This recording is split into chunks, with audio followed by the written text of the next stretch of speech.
Greg, smoked trout for dinner tonight?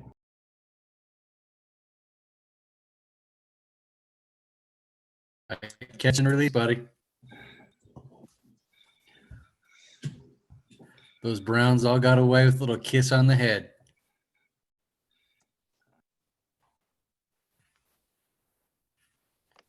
Hey, Greg, how's it going? Hi, how are you? Good. Good. Welcome back. Thank you so much. Glad to be back. Glad to be back. I'm sure they all told you that there was zero problem last week. We were done in like an hour and a half. I know, I heard.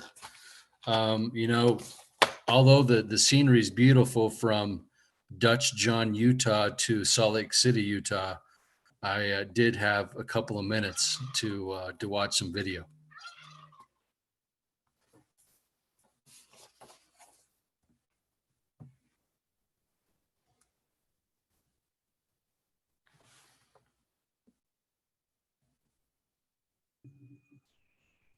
I got Councilman Hoagland in the meeting before he raised his hand.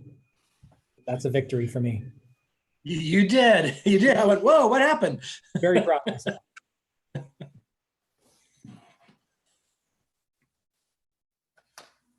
Looks cold where you are, Liz.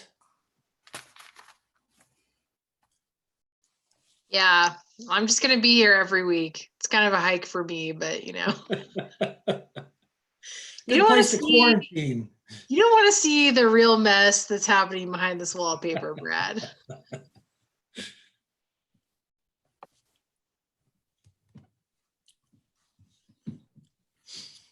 I think my kiddos have quarantined themselves in their bedrooms for the past 2.5 months. I guarantee they don't have the corona. Guarantee it. Hey, Chris, would you like to bring in Rabbi Fink into the meeting? Yes, sir. Thank you.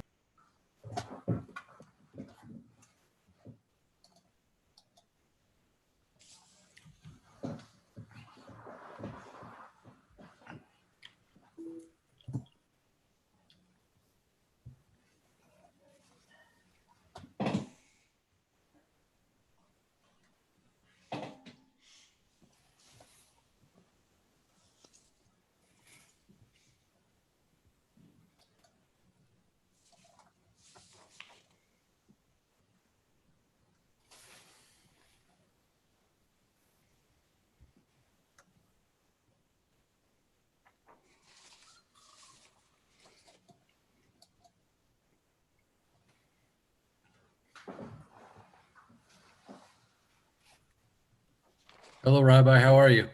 I'm well. How are you? Good to meet you, sir. And you too. Thank you. Yes. Rabbi Dan. Hi, Liz.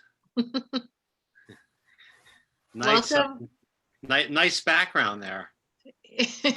I was telling my fellow council members, you don't want to see what's really happening. No, the sawtooths look great.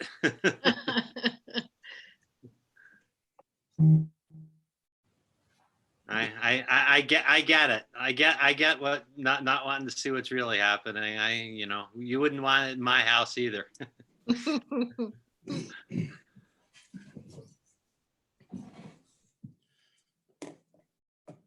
Most of what's happening is nobody's going to bed at a reasonable hour. That's Yeah. That is true. It's hard to keep the routine going. It's impossible to keep the routine going. that's it.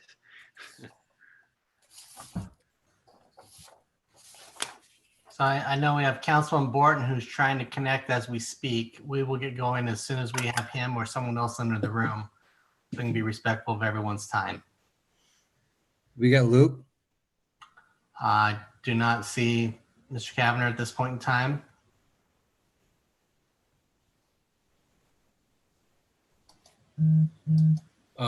Just for everyone, Jessica's feeling under the weather this evening, so she won't be participating.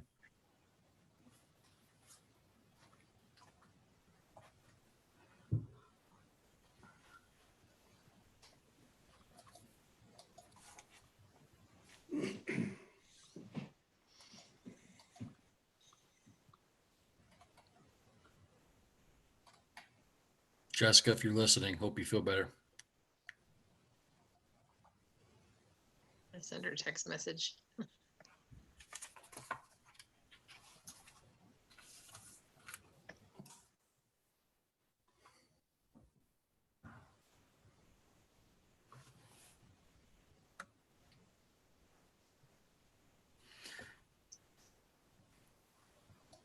I'll shoot Luke a text real quick.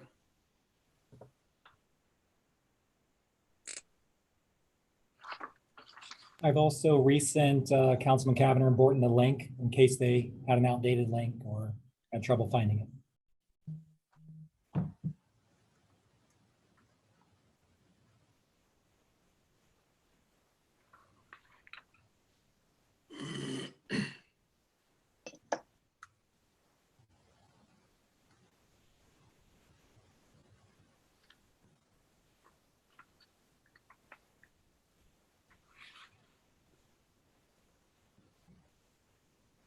So Luke is saying that he is on, but it keeps on dumping him for some reason.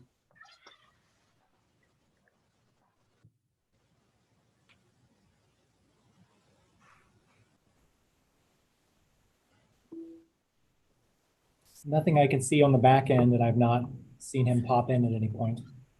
He's just going to reboot real quick. So we have Councilman Borton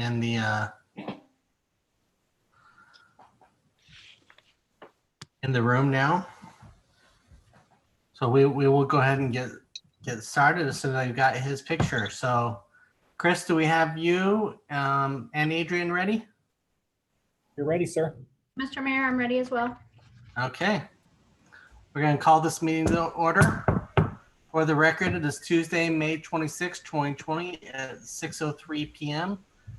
We will begin this meeting with roll call attendance. Thank you, Mr. Mayor. Councilman Borton, Here. Councilwoman Strader, Here. Councilman Hoagland, Here. Councilman Burnt, Here. Mayor Simison. Here.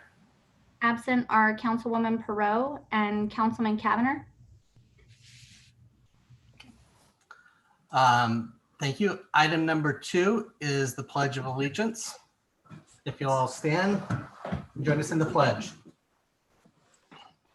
I pledge allegiance to the flag of the United States of America and to the republic for which it stands, one nation, under God, indivisible, with liberty and justice for all.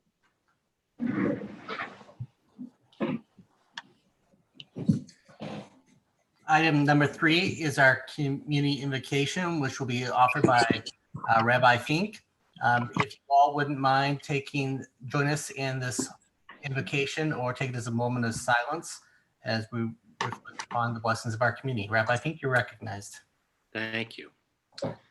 Creator and sustainer and source of life, source of justice and mercy, we pray. In this challenging time, we come together to continue the sacred obligation of creating community, committed to a governing vision of justice, compassion, and well-being for all of its citizens. And so we pray for insight, for courage and dedication, in tending to the sacred tasks and obligations that this season brings. May we lead by example, loving our neighbors and placing the communal good, the welfare of all, especially our most vulnerable citizens, as our best and highest goal. May our leaders lead by recognizing the sacred ties that bind the entire body politic in a web of interdependence and shared responsibility. Eternal One, grant to our appointed representatives the wisdom to guide our future, the patience to secure it, and abundant compassion for all those whose destinies will be shaped in part by the decisions that they render. May we be blessed in this challenging season with the shared commitment to healing of body, soul, and spirit for our community as a whole and for all its members. And let us say, Amen. Amen. Amen.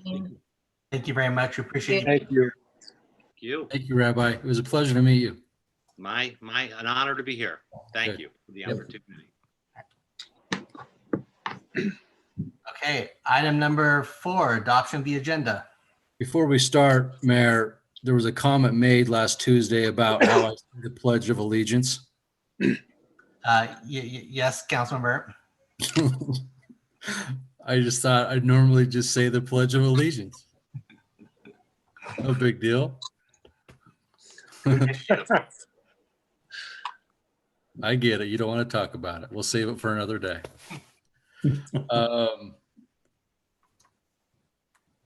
Mayor, item 4 is the adoption of the agenda. I move that we adopt the agenda as presented. No changes. Mr. Mayor, Councilman Hoagland. I second the motion. I have a motion and a second to adopt the agenda. Is there any discussion on the motion? If not, all those in favor signify by saying aye. Aye. Aye. Those opposed, nay. The ayes have it. Item number 5 is the consent agenda. Mr. Mayor, Councilman Burt. I move that we approve the consent agenda for the mayor to sign and for the clerk to attest. Mr. Mayor, Councilman Hoagland. I second the motion. I have a motion and a second to approve the consent agenda. Is there any discussion on the motion? If not, all those in favor signify by saying aye. Aye. Aye. Those opposed, nay. The ayes have it.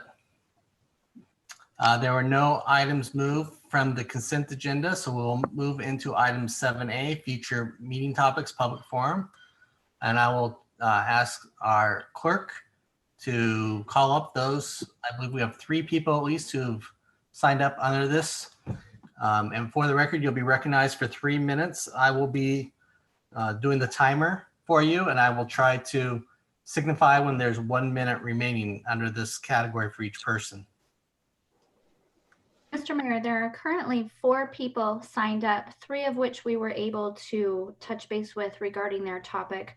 All 3 people, at least that we know of, have signed up to discuss 5G and small cell towers. The first person signed up is Rick Walsh. Okay, Mr. Walsh, if you can state your name and address for the record, and then you'll have 3 minutes. Hi, yes, my name is Rick Walsh, and I live in Meridian, 4081 North Reese Creek Way, Meridian. And thank you for the time today. Could I share my screen? Is that all right? Mr. Mayor, we don't have that set up. We need that well in advance of the meeting. Okay, not a problem. So I'm part of a group called Idahoans for Safe. Is my camera on? Or let me start video. Should I start video or is it just audio? It's video if you'd like it. Okay. There we go. Hi. That's better. So yes, my name is Rick Walsh, and I'm a husband, father of 5 girls. I own a business here in Meridian and live in the Bridge Tower subdivision. And I'm with a group called Idahoans for Safe Technology, and we met with the Ada County Highway Department last Wednesday regarding Ordinance 244. And that ordinance would have authorized the placement of small cell towers within 20 feet of residential houses. And so we presented the case, some local control that can be done, that's legal, that the government has recognized. And we also brought up some other issues, and they were convinced to postpone the vote. So, but the cities still have a say. And so I wanted to present to you what we're talking about to alert you and hopefully get this on your agenda. So real quick, the facts about 4 and 5G, you know, the purpose of local government is to protect the community, and RF microwave radiation is a hazardous pollutant, and antennas must not be close to homes.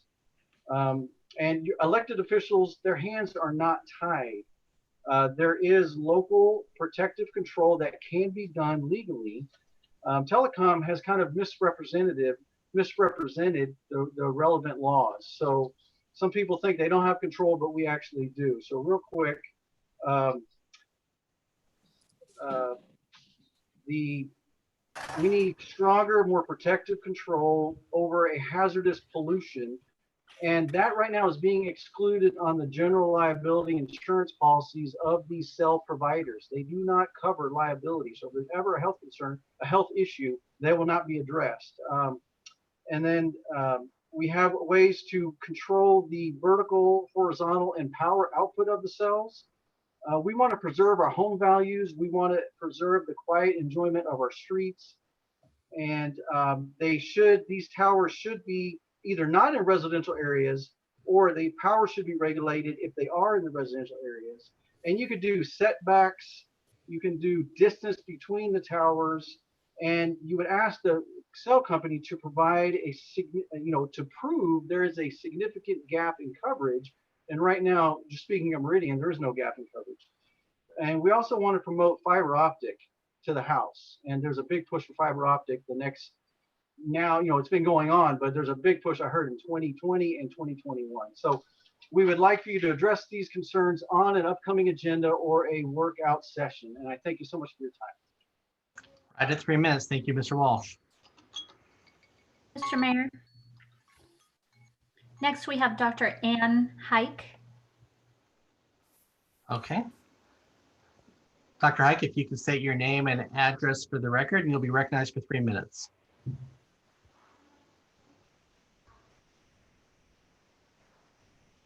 My name is Dr. Ann Hike. I live at 10900 West Wasdale in Boise. I am a medical doctor. Can you hear me? Yes, we can. Okay. And I've been working in emergency medicine for over 30 years. I've also worked in integrated family practice for about the same amount of time. I also belong to Idahoans for Safe Technology.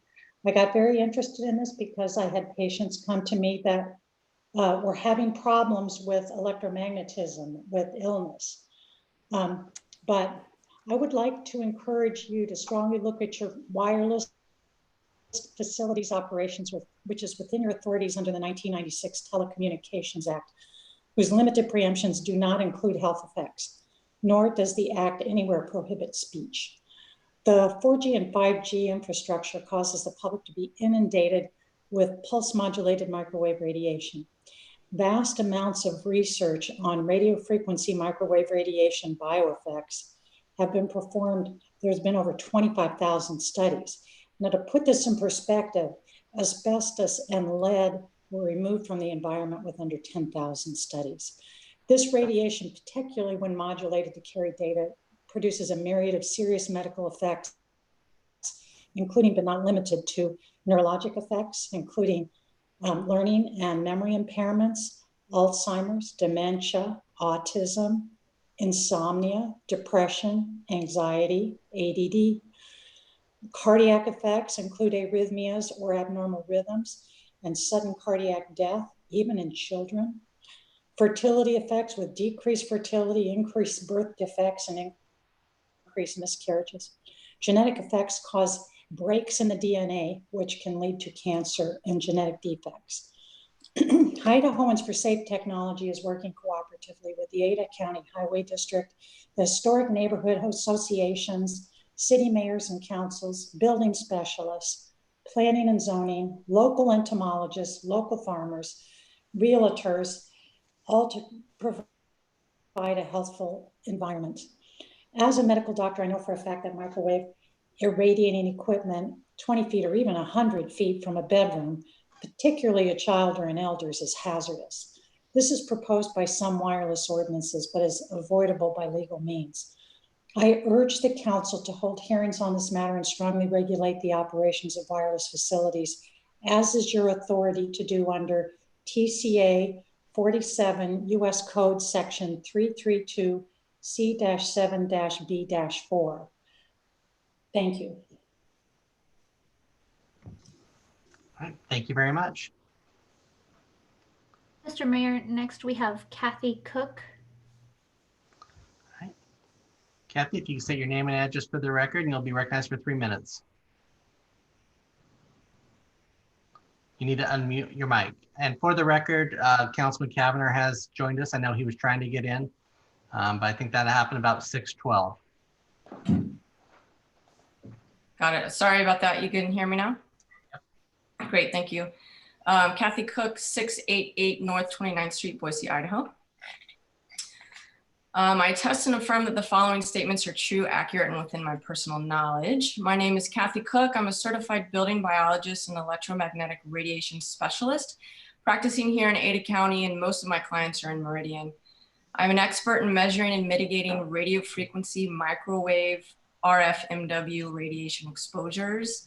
So my business has been booming ever since the small wireless telecommunication facilities, SWTFs, are being installed in the public rights of way of Ada County, because RFMW exposure from SWTFs is actually tens of thousands of times higher than RFMW from our big macro towers. And this is because the SWTFs are so much closer. It's all about the proximity to homes and businesses, and this is what's so hazardous.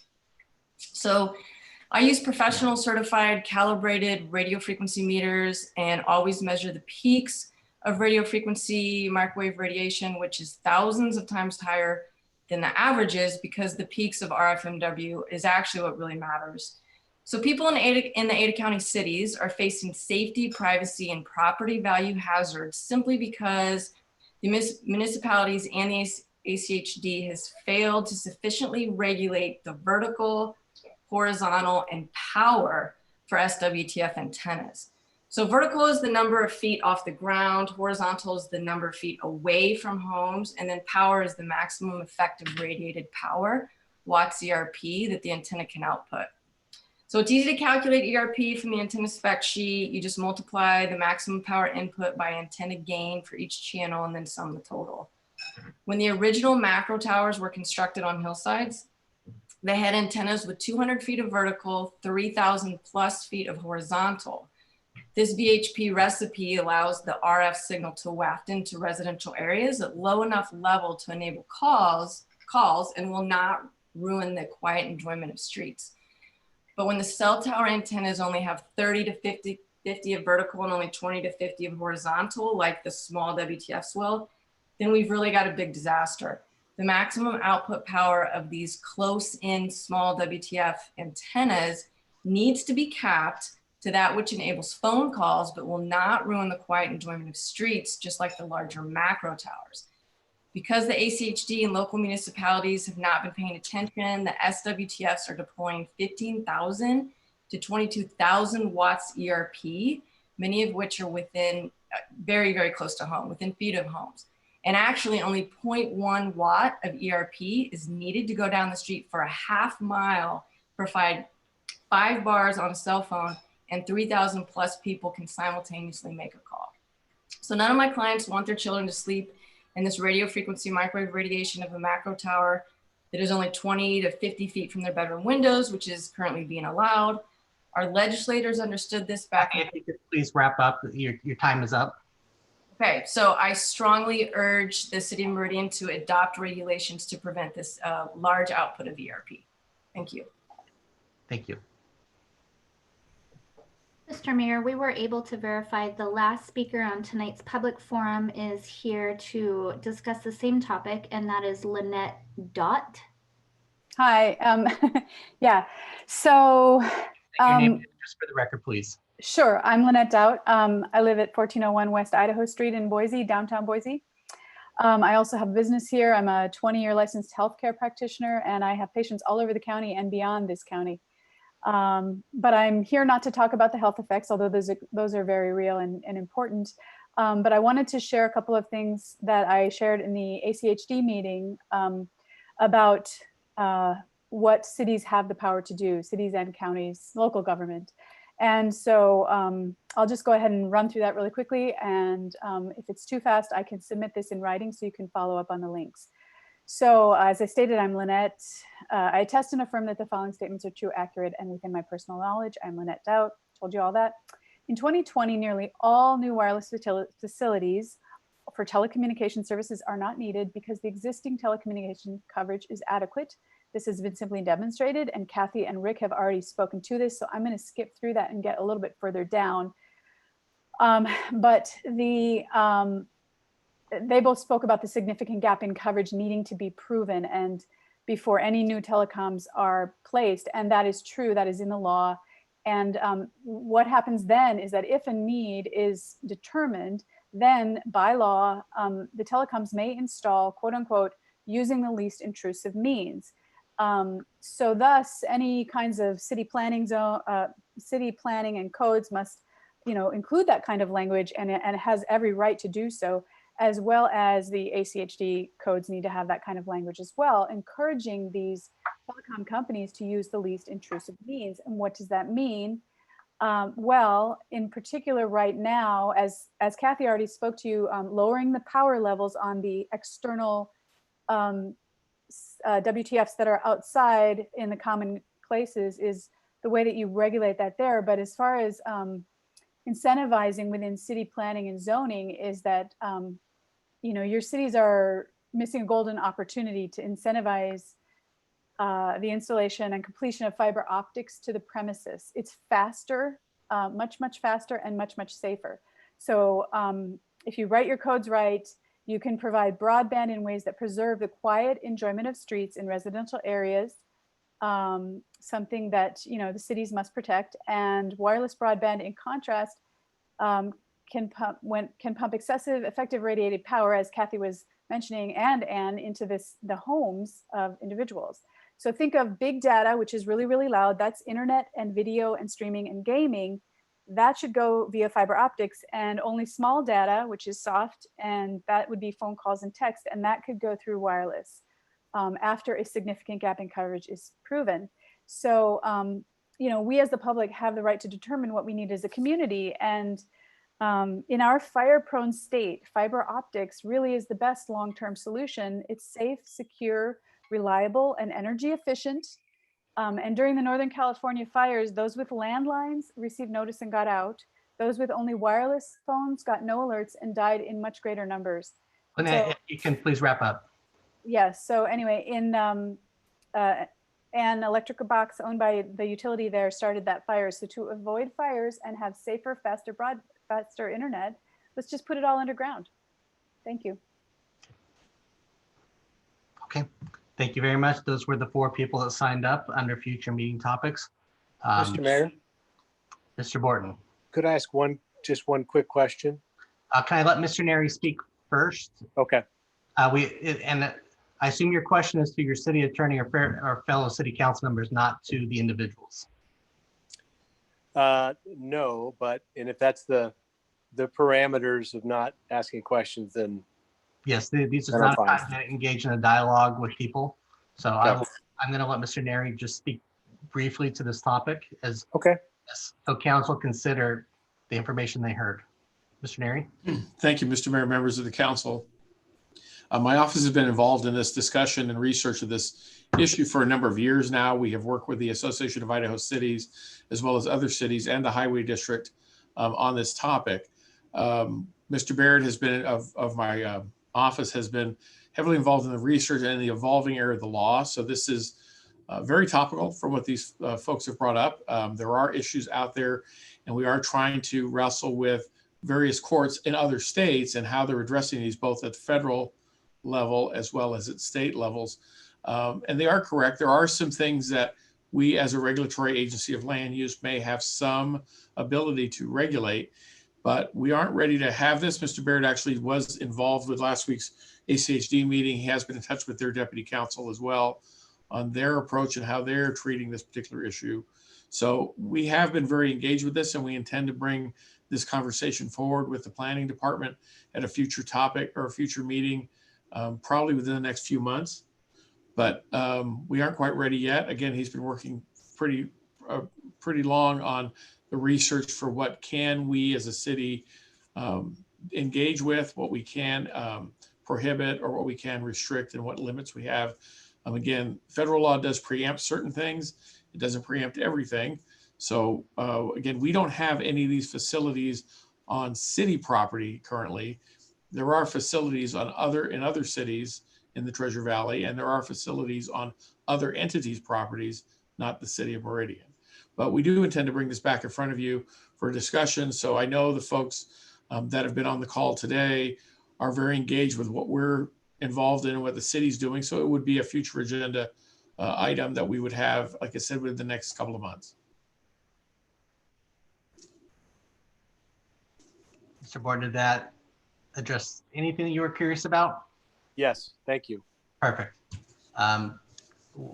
So with that, if council would like any more information, I encourage you to reach out to your council president regarding next steps. Otherwise, I will be working with our planning and legal team to bring this forward when it's ready for appropriate discussion in our city. Okay. Excellent. Then we will move on to item 8, action items. Item A is from our community development, the budget amendment. I will turn this over to Mr. Freckleton. Thank you, Mr. Mayor and members of the council. It's good to be before you today digitally. This is a new experience. I do bring before you tonight a budget amendment to increase the budget amount for our third-party contractors that provide services to our building section. The thing that has necessitated this budget amendment is that we are depleting quickly our budgeted amounts that we set at the beginning of the budget year. This is due to higher than anticipated building activity. And so we're trending hot, and we won't make it through the rest of the fiscal year unless we do make these adjustments. The important thing to point out with this is that these contracts are written to be a percentage of revenue. So in essence, when we issue a building permit and that permit is paid for, there's a certain percentage of the permit amount that goes to these contractors for the work that they perform.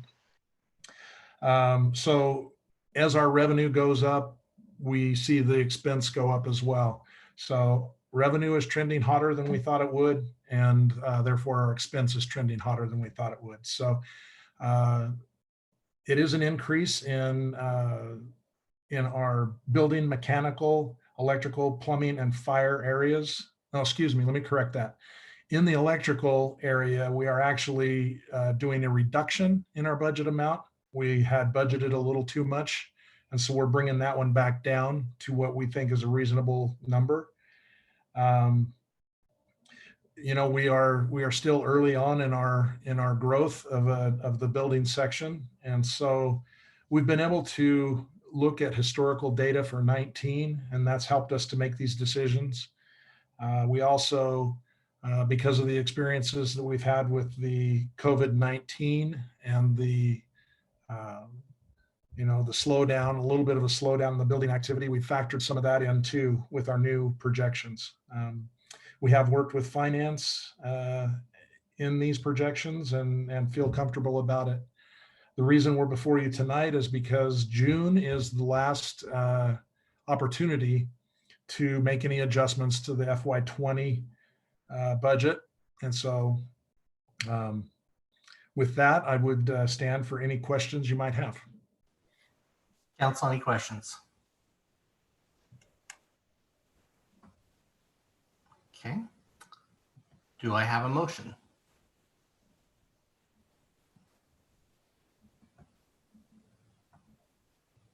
Mr. Mayor, Councilman Borton.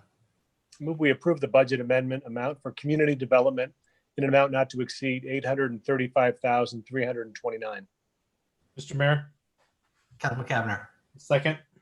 A motion and a second to approve the budget amendment for $835,329. Is there any discussion on the motion? If not, clerk will call the roll. Thank you, Mr. Mayor. Borton, Aye. Kavanagh, Aye. Strader, Aye. Hoagland, Aye. Burnt, Aye, I'm sorry. All ayes, motion carries. Item 8B is from our police department, a budget amendment. I'll turn this over to,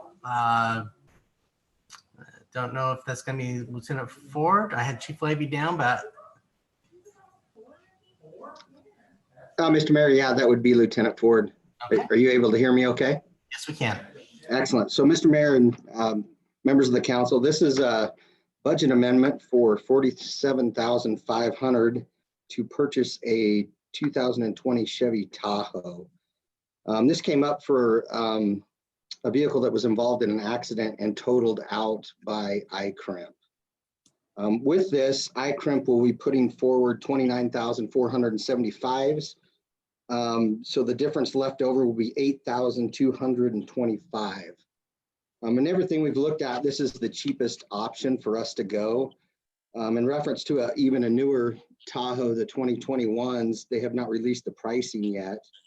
If we went with the Ford option, the factory is still shut down, so we don't have any time frame on when we could get that, and it would be closer to 53,000. With this Tahoe, we'll be able to take the equipment out of the Tahoe that was totaled and put it into this Tahoe.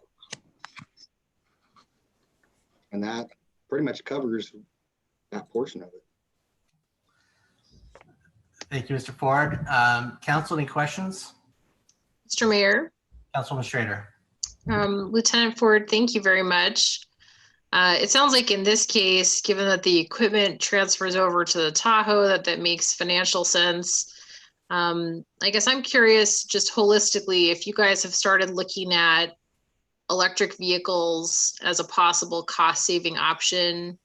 You know, are they getting to a point that they're a viable alternative we should start looking at? And if we started analyzing the cost, considering that we wouldn't be paying for fuel, just curious on that point.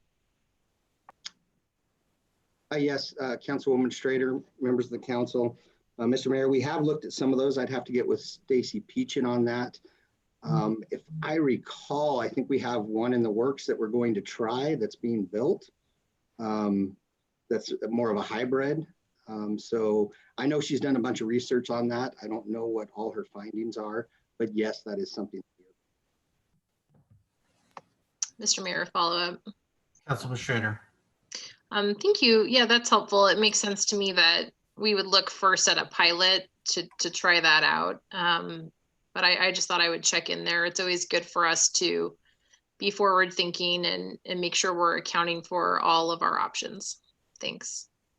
Thank you. Yeah, and that's something I can follow up on and give you more information at a later date too as well. That'd be great. Thanks.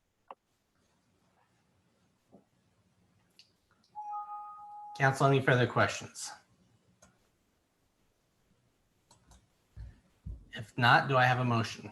Mr. Mayor, Councilman Borton. move we approve the budget amendment item 8B for the police department in the amount of $47,500. Second. I have a motion and a second to approve the budget amendment in the amount of $47,500 for the police department. Is there a discussion on the motion?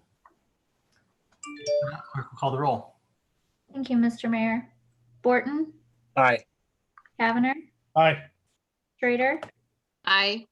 Hoagland, Aye. Burnt, Aye. All ayes, motion carries. With that, we'll move into item 8C, a public hearing for McKay Farm subdivision H 2020-0030. I will open this public hearing with staff comments and turn this over to Mr. Dodson for information. Thank you, Mr. Mayor, members of the council. Can you all hear me? Yep. Yes. Awesome. Thank you. Thank you for having me tonight. Chris, do I have control? You should see an invitation right now to take control.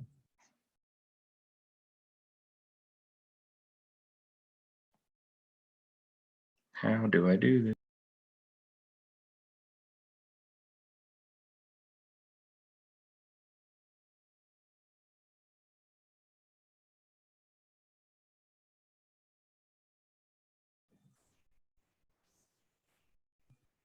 And Joe, you should be able to press your right arrow to go to the next slide. Back and forth, just as if it were on your computer.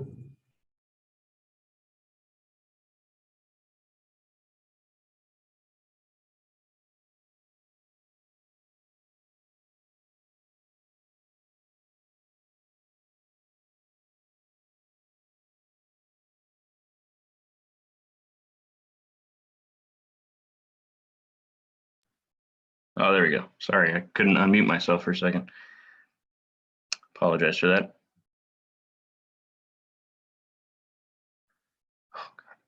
The site consists of 10.5 acres of land currently zoned RUT, located at 5875 South Eagle Road between Amity and Lake Hazel, which is near the intersection of Taconic Drive and Eagle Road.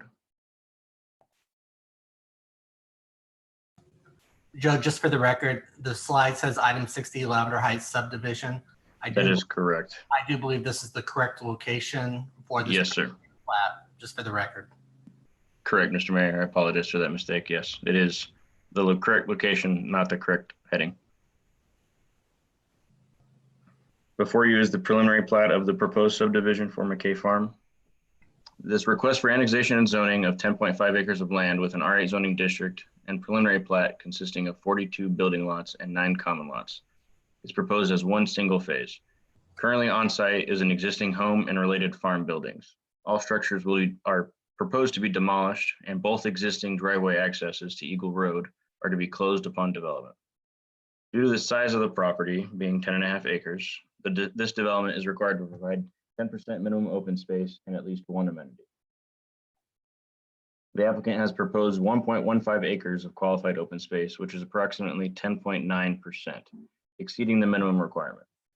The open space is a combination of landscape parkways throughout the entire development and a large open space lot near the center of the project that essentially serves as a pocket park. The open space lot itself is over 16,000 square feet without counting the parkways along the interior. Within this open space lot, the applicant has also proposed a picnic area with shade structures meeting the one amenity requirement as well. The applicant has submitted conceptual elevations of the proposed single-family homes for the subdivision. The conceptual elevations show combinations of stone and lap siding architectural elements. In addition, all of the conceptual elevations show single-story structures, but staff is unaware of any desire by the applicant to only build single-story structures.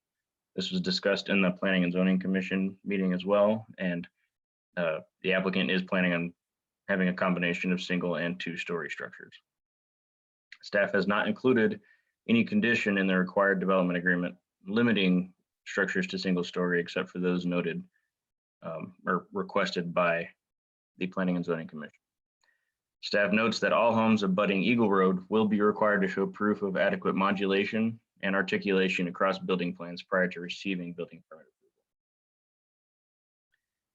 The project is proposed with one public access through the development due to ACHD and city policies regarding access points to arterial roadways. As noted, the subject site abuts South Eagle Road, a major arterial roadway, and resides too close to an existing intersection at Taconic and Eagle Road in order for an additional access to Eagle Road. The city's comprehensive plan encourages development that will utilize existing local and collector street infrastructure in lieu of additional access points to arterial roadways. Residents in this subdivision would enter and leave the property via extension of East Meridian Street, which is the street in the south of the subdivision. And then they would follow through Sky Mesa Commons, where this street currently is proposed. Sky Mesa Commons is an existing subdivision minus the very southern portion, which has not yet been constructed. They would take this East Meridian Way and could access South Montague Way, which is the closest and most logical local street connection for residents to access East Taconic Drive, a residential collector roadway that intersects Eagle Road. In order to develop more than 30 homes on one public access, the applicant has proposed an emergency-only access from the subject site to South Eagle Road. The emergency access will also serve as a common driveway for 3 buildable lots as proposed. The Meridian Fire Department and ACHD have reviewed and approved of the location and dimensions of this emergency-only access. As with all proposed development in this area, school capacity is a point of discussion. West Ada School District provided staff with a report noting their continued concern over enrollment and capacity, as they do with all applications. The 3 closest schools to this site are Hillsdale Elementary, Victory Middle, and Mountain View High School. Hillsdale Elementary is currently capped and is no longer accepting additional students, so elementary age students in this development would be bused to Sienna Elementary. Both Sienna and Victory Middle School, Sienna Elementary and Victory Middle School, are over capacity at this time. Mountain View is currently under capacity. Commission did recommend approval of this application to City Council. The key discussions by the commission were the history of the parcel and available vehicle access points, the potential for the applicant and the adjacent representative of Sky Mesa Commons, which is Boise Hunter Homes, to discuss sharing costs associated with the installation of a future signal at Taconic Drive and Eagle Road, and the use of Sky Mesa Commons amenities. Commission also discussed the number of lots being served by common drives, as well as the number of amenities being offered by this development. They also discussed the height of homes on lots that run perpendicular to those in Sky Mesa Commons. The three changes that the Planning and Zoning Commission recommended was a DA provision limiting lots 32, 40, and lot 50, block 1, to single-story homes. And those are the three homes that do run perpendicular to the Sky Mesa Commons subdivision. They also added a DA provision requiring an additional amenity be added to the central open space lot, and they proposed a tot lot. They also added a DA provision and condition of approval restricting the number of lots served by common drives to no more than 2 lots each. Staff would like to note that the applicant is not in agreement with these commission changes and therefore did not provide a revised plan to staff prior to this hearing. In addition to this, the commission recommended that the applicant and staff and possibly the representative from Boise Hunter Homes meet with ACHD again and discuss the disagreement on the shared proportional cost. Per that recommendation, staff and the applicant met with ACHD to discuss the circumstances around the Taconic and Eagle intersection. To keep it short, ACHD stands by their staff report and their amount of proportional share cost and is not going to revise their staff report. Staff still recommends approval of this application per the conditions of approval and the DA provisions. And with that, I will end my presentation and stand for questions. Thank you. Thank you, Joe. Council, any questions at this point in time?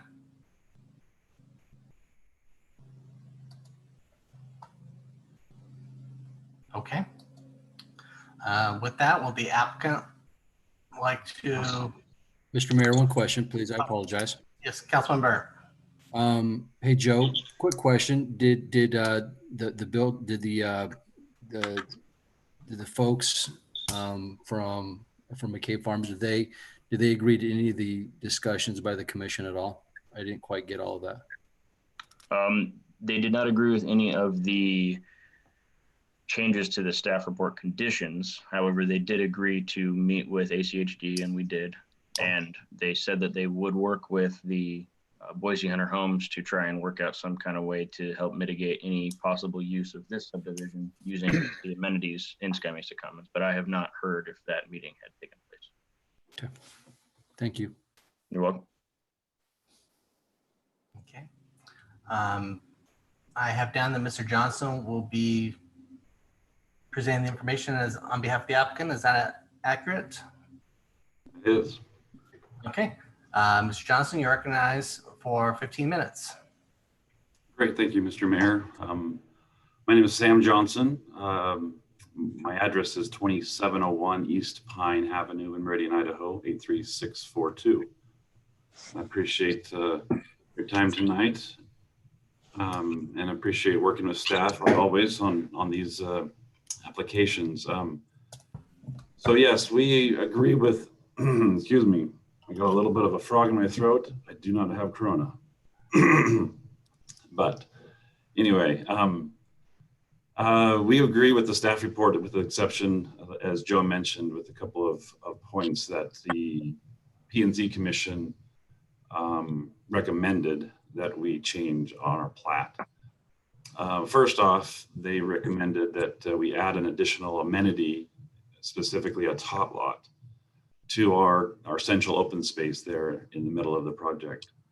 You know, per the UDC 11 3G and 3C, you know, the size of a plat requires certain number of amenities, and we selected our amenity would be a shaded picnic table, picnic area.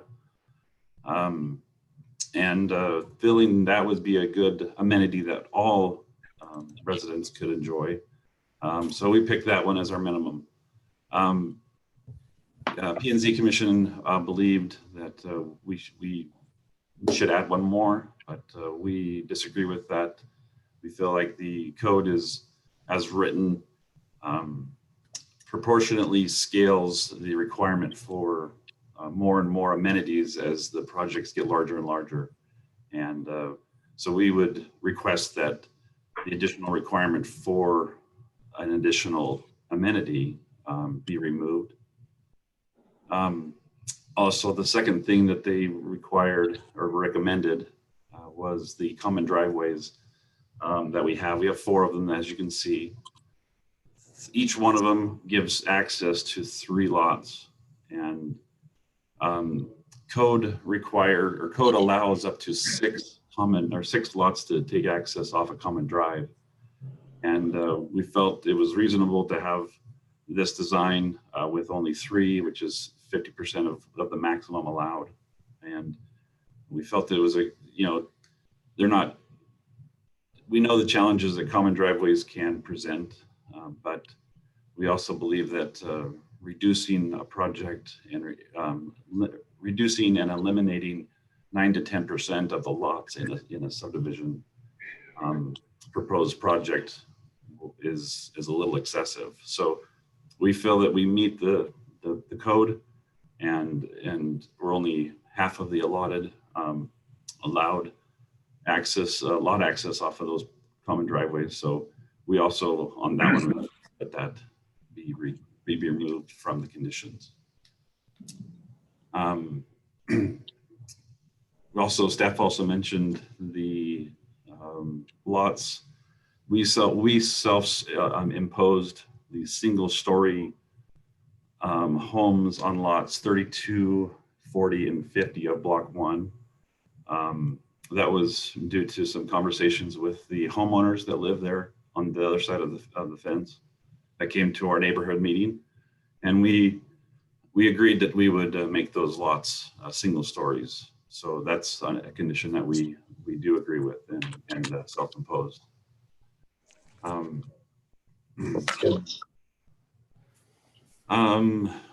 So we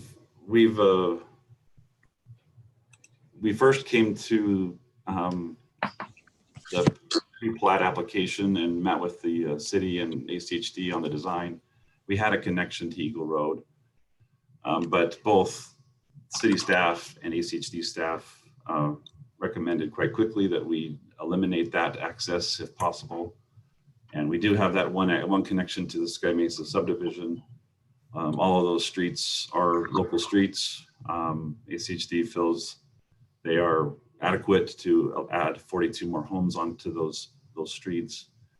Sky Mesa Commons is, well, recently Sky Mesa Highlands, which is just south of this project, and Sky Mesa Commons added, I believe, up to 50 plus homes or more that will also be taking access through their community and getting access to Conic.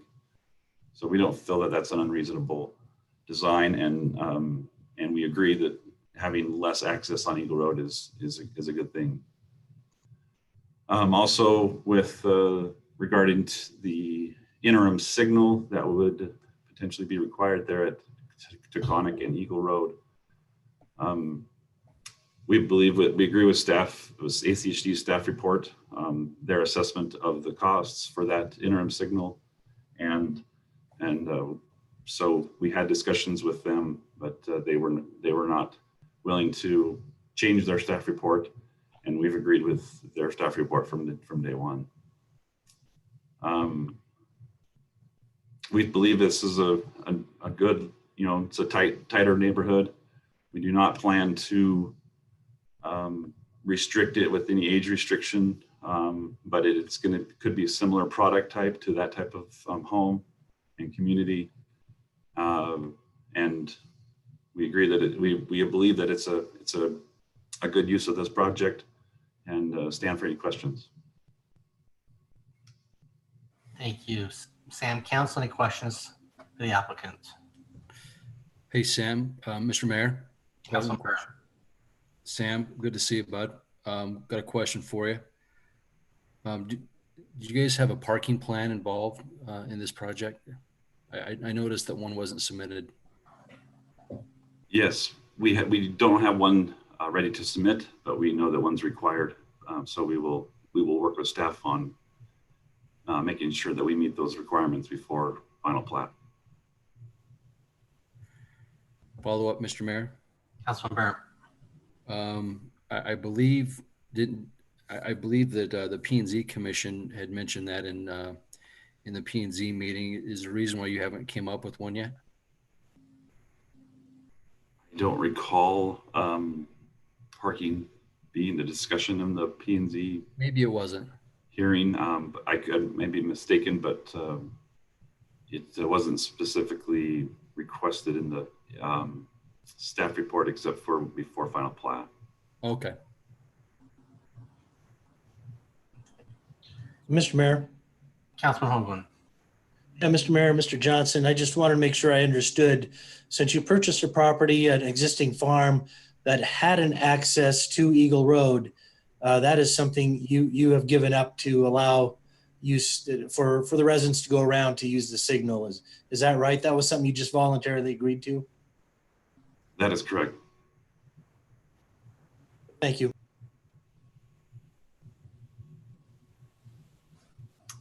Mr. Mayor. Councilwoman Strader.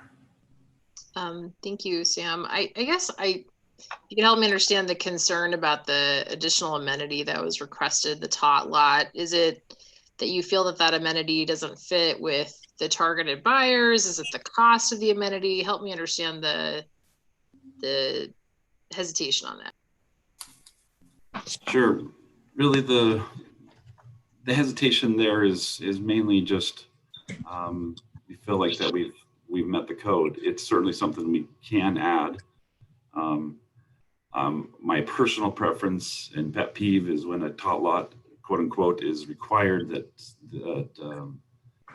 a token postage stamp is put into a parking area, a park lot, and everybody looks at it, and that's about it. I personally believe that having a tot lot needs to have lots of activities and be fairly large in scale. That's my own personal belief, and but a small tot lot certainly could be added. But we feel the reason mainly is that we feel like we've met the condition. We originally believed or thought that this big open green space was going to count as an amenity. The code, I believe, calls out a large open space of 50 feet by 100 feet. That park space is, I believe, 188 by 85 feet wide.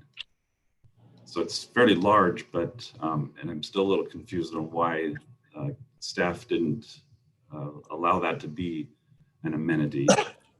Big open grass area is something that I feel is a big amenity, but so we felt like we had two already with the shade structure and the open space, and adding the third tot lot was a personal preference from the P&Z commissioner, not necessarily required.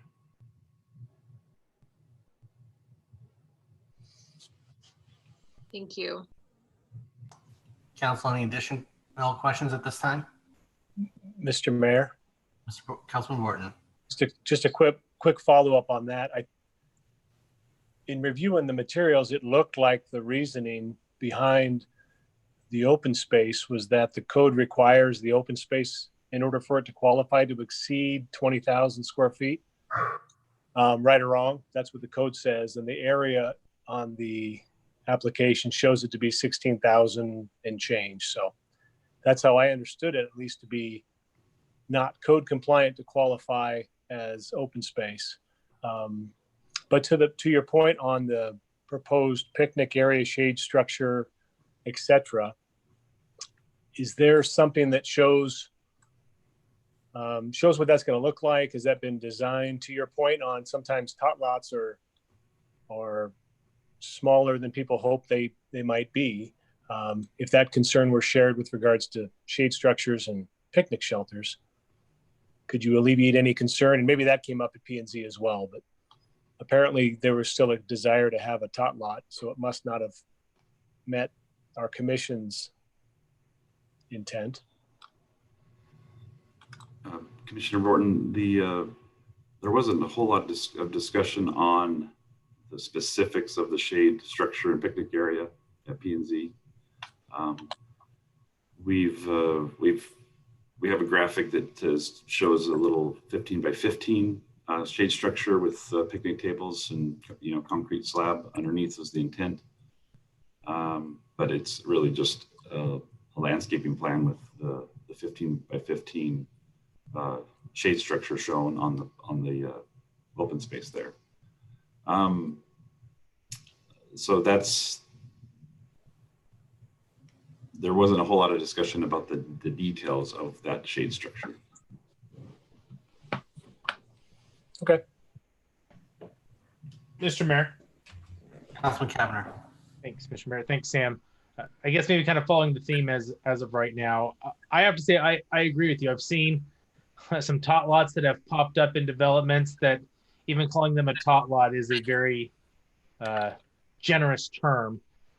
Likewise, though, I've also seen shade structures and picnic tables that have always left a lot to be desired. And so kind of taking some of your subject matter expertise, were there other suggestions or ideas that you guys noodled around? I mean, I appreciate the big chunk of green space, and clearly for some that will be beneficial, but I really honed in on kind of your comments about usable activities or things that the neighborhood would be able to take advantage of. And I'm curious, did you and your cohorts noodle on any other suggested ideas that just didn't have a chance to bubble up or be addressed at the Planning and Zoning Commission? Commissioner Kavner, we really didn't talk about it a whole lot. Internally, it was, hey, we thought this, open space didn't meet the requirements, so let's provide something. In typical, tot lot is kind of first on the table. We noodled around with really what could benefit the neighbors of this community the most, or should say be a benefit to the most and utilized by all.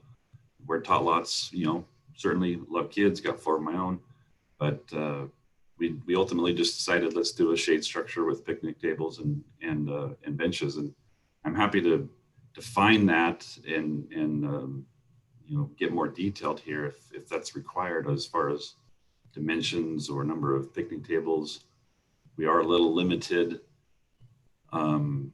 We would be limited to keeping this to the east side of this open space because of a underground seepage bed on the west half. But there's ample room for a structure that's actually going to service more than just 2 people. That's not the intent, and so if that's something you'd like to go into detail about, that's certainly we can do that. But that was basically the conversation that we had internally when we decided to go with the picnic area. Mr. Mayor? Couldn't tell who said that. I don't have it. Councilman Hoagland. Mr. Mayor, Mr. Johnson, I was just curious where the location of that will be, the picnic shelter. I was just thinking, is that going to be off? I noticed you said you couldn't put it onto the west side, but is that going to be off more to the corner or to the edge just to maximize open space? I'm thinking if neighborhood kids want to get together and kick a soccer ball, you don't want it right smack in the middle of it. And, you got to play around. I'd like to maximize the opportunities for kids to run around or fly a kite on a March day if that works out. So what are your plans for location? Yeah, we're, Commissioner Hoagland, we're going to hold it out in this graphic here, either to the left or the right of the word block 2. They're closer to the corners and near the sidewalk where it's easily accessible to help maintain as much open space as possible. Well, good, thank you.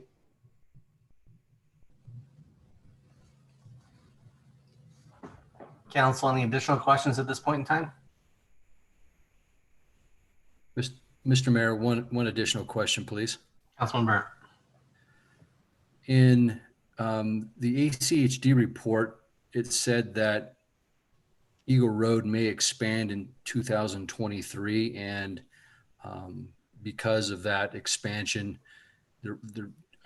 I wanted to clarify what if there was going to be like a sidewalk or some type of pedestrian pathway along Eagle Road. Obviously there's nothing there right now, and I don't know what's across the street. I believe it's Century Farm. I don't know if they have a walkway there. I don't remember. Could you clarify what that's going to look like and what it may look like after 2023 in regard to a connection of a pedestrian pathway? Yeah, certainly, Commissioner Burnt. The staff report at ACHD does talk about how ACHD or Eagle Road is planned to be widened in 2023 to 5 lanes. Until that time, the requirement is for us to put up some money in a deposit and trust to go toward that improvement in our portion of that road. We will be dedicating up to 48 feet of right-of-way on our side of the road. My hope is that we can get the sidewalk in so we can at least landscape that common lot between the homes, the back of those lots, and the sidewalk, and give us a place to improve. And then from the sidewalk to the road would be a borrow ditch until that improvement is done by ACHD in a couple of years. Yes, Century Farm is across Eagle Road. They have sidewalks already in. I believe they're almost, their sidewalk almost connects completely to Lake Hazel. It's very close now with all their building over there. Just to the north, or on this design, or on this plot here in front of you, to the right, just to the north of us, is part of the Sky Mesa Commons plat that goes between us and Taconic, and it's part of one of their future phases of their approved plat that sidewalks will then have to connect to Taconic through them. Mr. Mayor. Councilwoman Schrader. I guess just a follow-up on that point, and maybe I wasn't just totally following. Is your intention to put in the sidewalks if possible, or is there something preventing that from happening? Sorry, Councilman Schrader, this ACHD staff report talks about leaving some of those improvements for them to do when they actually do the widening of the road. I'm in conversations with them to figure out what's that line between how far can I improve and work together on that, because it also depends on when this plat gets developed. We are subject to the utilities coming through the Sky Mesa Commons subdivision to the west, and we're kind of on their timetable as they develop the utilities to and through their project. So, and they've told us that is one of the very last phases that they will improve, is the connection to this Mardia Street. So it might be 2023 before we are building this subdivision out. We could do it as early as next year if everything else, if they could cooperate and get us those utilities. But we would like to find a defined line that's depending on our timing, and work with ACHD that hopefully improve as much as we can, and bare minimum, like I said earlier, to the sidewalk. Mr. Mayor. Councilwoman Schrader. Thank you for elaborating on the timing. As you may know, if you've watched previous city council meetings, the school district overcrowding in this particular area is a big concern. So I think just to follow the logic. So it sounds like the latest likely sort of start or delivery time would be 2023, and at the earliest you said it would be 2021. Would that have, I'm trying to figure out when kids would actually join the school district. Would that be, starting at the sort of fall of 2021, or can you elaborate a little more specifically on the earliest timing? Yes, certainly, Commissioner Shatter. Excuse me.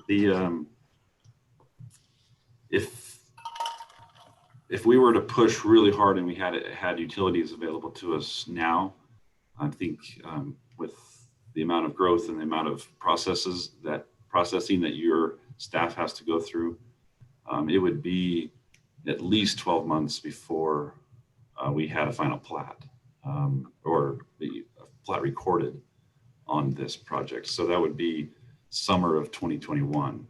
So schools, school-age kids probably would not even be moving in until the end of 2021, after homes were, built in the fall of 2021. That'd be the soonest.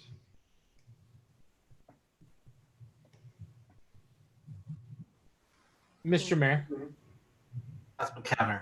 Thanks, Mr. Mayor. Sam, when you were talking about improvements, I noticed it sounded like maybe you kind of separated between landscape improvements and sidewalk improvements. And so I'm trying to get a good sense about when you're referring to improvements, are those separate in your mind, or are those one of the same? And clearly, if the highway district is going to request that you fund the trust to build the sidewalk along that neighborhood in 2023, I understand that. I do have some concern though about that.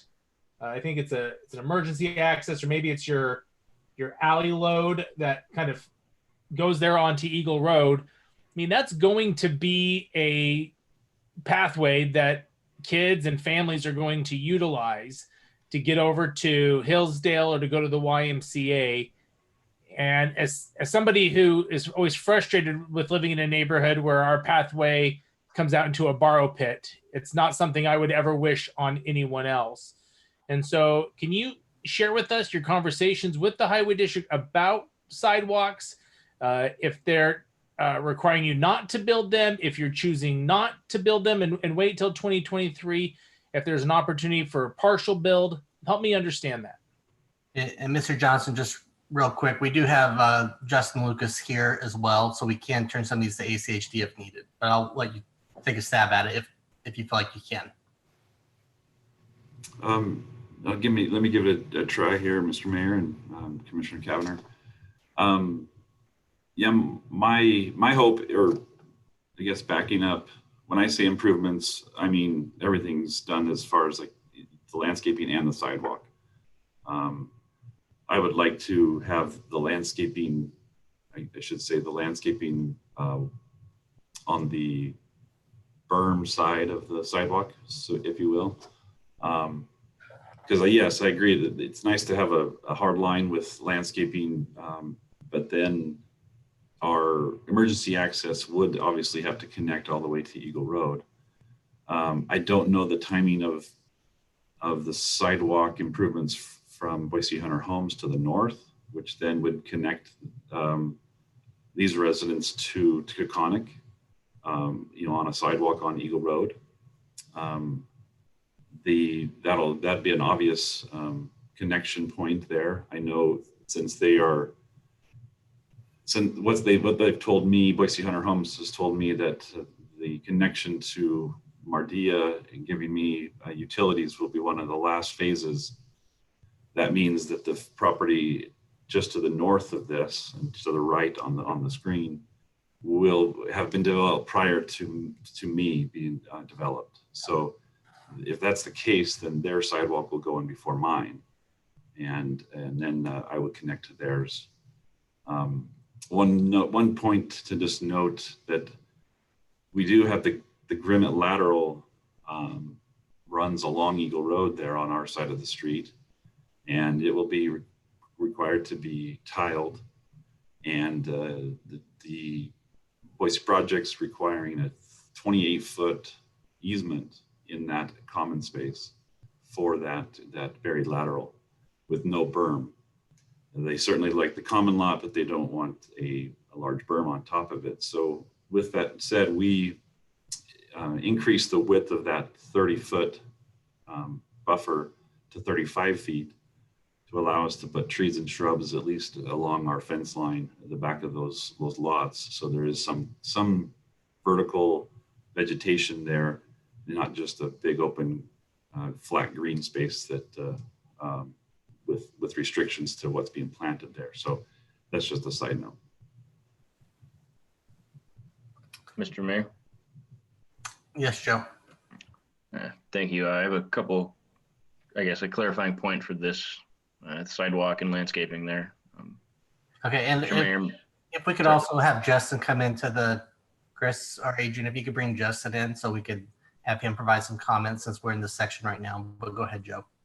Thank you. Mr. Mayor, members of the council. Because Mr. Johnson and their team planned for this widening, they have a 35-foot wide common lot that is outside of the additional right-of-way. So within that common lot, they can build the sidewalk without having to risk it being destroyed. My understanding is that ACHD already has the set right-of-way that they're going to be taking. And so this common lot and landscape buffer will accommodate a sidewalk unless the tiling agreement lateral will inhibit that. I have not heard that. I'm pretty sure that those will still allow sidewalk, just not additional trees. So that should be a pretty easy condition to add. I admit I did not put the street frontage improvements as a condition, so that would be one that you guys would have to add. Thank you, Joe. Mr. Lucas, do you have anything that you are able to add to provide some clarity as to timing for some of these elements along Eagle Road? Thank you, Mr. Mayor, members of the council. Can you hear me first off? Yes. Excellent. For the record, my name is Justin Lucas. Business address is 3775 Adams Street, Garden City, Idaho, and I'm here representing the Ada County Highway District. I think the applicant described it as clearly as we can describe it, which is it's a matter of timing. If ACHD is indeed able to hold our schedule and build this project in 2023, the widening of Eagle Road in this section, and the applicant is simultaneously, just about to begin construction or under construction on their subdivision, it makes a lot more sense for the highway district to go ahead and put that sidewalk in. If our project is delayed and this applicant is moving quickly or moves forward well before our project, it makes sense for them to put the sidewalk in.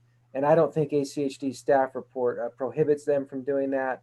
And this is, the only reason this is different from anywhere else in the city is because we have an active project that's going to happen here very shortly on Eagle Road.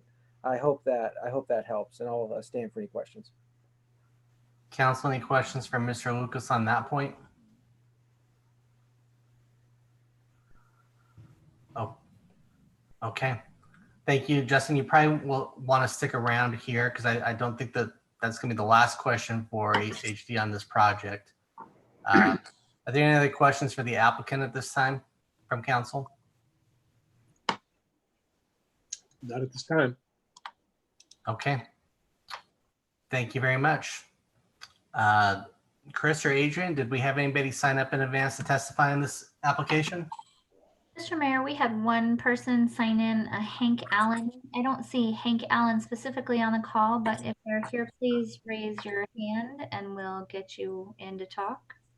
And I think that goes for anybody else who is in the meeting. If you would like to testify on this item, please raise your hand so that we can bring you in to speak. Or if it does not appear that we have anybody just on the phone, but if so, you can do *9 for the clerk to bring you in for comments.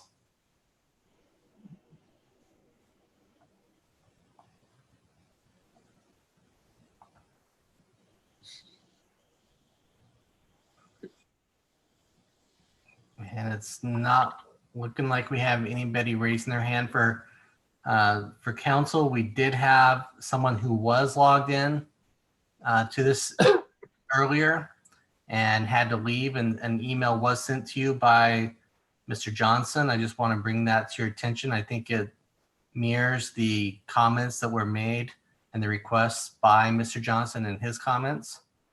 But I encourage you to look at that if you have the ability to do so. If not, we could also ask the clerk to read it into the record if you prefer. And Mr. Mayor, Councilman Strader. I can't easily pull it up right now. If it's a short email, if we could read it in, that'd be amazing. Thank you. It is a short email. Adrian or Chris, would you like to read it into the record? It's a short. Mr. Mayor, I can do that. This was received at 6:27 p.m. from Brett Balzer. Hello, I wish to submit my comment on McKay Farm subdivision application below. I own and live at 5906 South Cubola Way, Meridian. I have two requests regarding the planned McKay Farm subdivision. The first is I would request the primary entrance be off of Eagle Road rather than through East Taconic Drive and into Cubola Way. My concern is increased traffic in front of my home. The second is I request the two houses that share a fence line with my property, I believe it's lot 40 and 50, be single story as to limit the impact on the view from my property when looking east. Thank you, Brett Balzer. Thank you, Chris. Council, before we ask Mr. Johnson to provide any final comments, would you have any questions that you'd like to specifically speak to Justin about regarding any of the traffic issues that have been brought up? Mr. Mayor. Councilman Hoagland. I just, Justin, for that expansion of Eagle Road, you know, we talk about 2023 and we understand that's all dependent on revenue and who knows what that's going to look like ahead. But is the Grimlet lateral also part of that? Will that be tiled at the same time? I'm just trying to figure out timing and when things could potentially be done, but the tiling of that and the expansion will all occur simultaneously. Is that correct? Mr. Mayor, Councilman Hoagland. So we have not finished the design and all the detailed technical work on this segment of Eagle Road. We're beginning that shortly and we'll finish that up in fiscal year 21. We'll purchase the right-of-way necessary in fiscal year 22. And then the idea is to construct the project in fiscal year 23. And that's based on our current integrated 5-year work plan. So I'm really not able to answer specific technical details about the project elements. What I can say is if the tiling of that lateral is required for ACHD's project, then we certainly would do that. But based on the preliminary plat and the location of the easement for that lateral, I don't think it would be part of ACHD's project. It looks like that is something that falls within the developer's common area landscape for the frontage of that frontage improvement. And so a lot of this, once again, depends on timing. If the lateral's currently, you know, within the right-of-way or future right-of-way of ACHD, and we get there and our project is before this development, then yes, it's possible we would do it. If the developer goes first and has to remove that lateral or replace it for their project, then they would do it.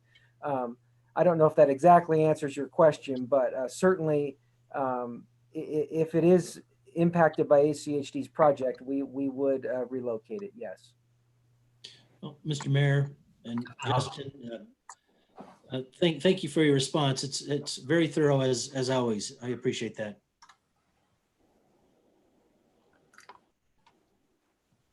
Mr. Mayor. Councilman Strader. I actually had a question for staff. Okay. I'm just wondering, is it typical that the parking plan would not be complete at this point coming before council? Just give me a feel for whether that is typical or if that's an exception. Councilwoman Strader, council. From my understanding, a parking plan is not a requirement. It is something that the council and commission largely wants, but is not a code requirement. I did not ask the applicant for a parking plan. I did note in my staff report that one was not submitted because it is always, as we say in our pre-application meeting, it's always helpful for these situations for the applicants to have a parking plan, but it is not a requirement. Parking was not really discussed in the commission meeting, nor was the missing parking plan discussed. Nor do I have a condition in my staff report requiring that prior to final plat. If that is something that council would like, then that would be an additional condition. I hope that answers. Mr. Mayor, follow up. Councilman Strader. I think that's helpful. It certainly is very helpful in reviewing these. I guess one other question that I had, I saw the condition about like limiting the common drives, and I can hear obviously the applicant's not in agreement with that. In terms of the context for that, how big of an issue is it typically to have this many lots off a having 3 as opposed to 2? What kind of issues are we taking on by going outside of that recommendation? Councilwoman Strader, council, thank you for that. Generally, Public Works has been really pushing us to not, if they had their way, there wouldn't be any common drives at all, just because of servicing them can be a hassle, just because of their widths and how much room that they need to take up with their trucks, and then limiting people's access and things like that. I remember from the commission meeting, it was not a contentious point, but it was something that I believe commission is listening to staff comment, Public Works comment regarding the use of common drives and how they're becoming more and more popular.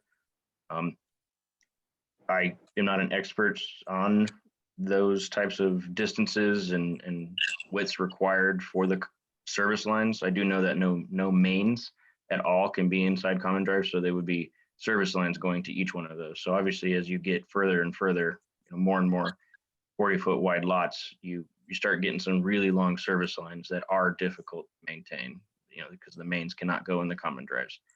But beyond that, I couldn't speculate as to why the difference between 3 or 2 is going to matter that much.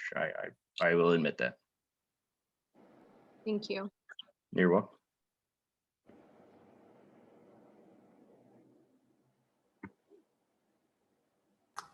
Council, any additional questions? If Nope. not, I'll ask Mr. Johnson if he'd please come and close out the comment. Thank you, Mr. Mayor, council, and staff. I appreciate all your comments. Understand that this is a fairly small project, being 10 acres, somewhat of an infill, if you will, because it is surrounded by 3 sides by subdivision that's either in or in the process of going in. The intent of this density was to increase the density against Eagle Road, similar to what is required to the north at the entrance of Taconic for the Sky Mesa project. So this, that was the basis for this design, was to get a dense project in here and provide also a price point that would allow that is a little smaller, a price point that's lower than some neighborhoods in the area. So we agree that common driveways, they have their challenges, but they also are allowed by code, and up to 6 lots per common drive. And so we feel like we've met that code. We've got a good design. It's not perfect. It's always fun to be a little more creative, but when you have 10 acres to work with, you can only do so much. But again, trying to hit the price point that we feel is needed. So We feel like the open space is better than a lot of projects this size. And we feel like we've worked out the kinks and have a good project before you. And I'll stand for questions. Thank you very much. Mr. Mayor? Councilman Borton. Just a couple of quick follow-ups. Did I hear you correct in your earlier comments that there's no objection to having lots 32, 40, and 50 be single story? Commissioner Borton, that's correct. We actually, we submitted that as a condition with 2B and Z, but yes, we agree with that. Okay. And Mr. Mayor? Councilman Borton. One other quick follow-up from another comment in earlier remarks. Is there any portion of that open space that's part of or going to act like a drainage swale or anything like that? I might have misheard you. Commissioner Borton, no, none of that is planned to be a drainage swale or anything. It's the big open space is basically planned to be level with the back of curb, nice flat space. The little common lot where our drainage or where our pressure irrigation station will be is to the left side there in a wide pathway, but all seepage beds will be, well, there's no drainage ponds in this project. Okay, thank you.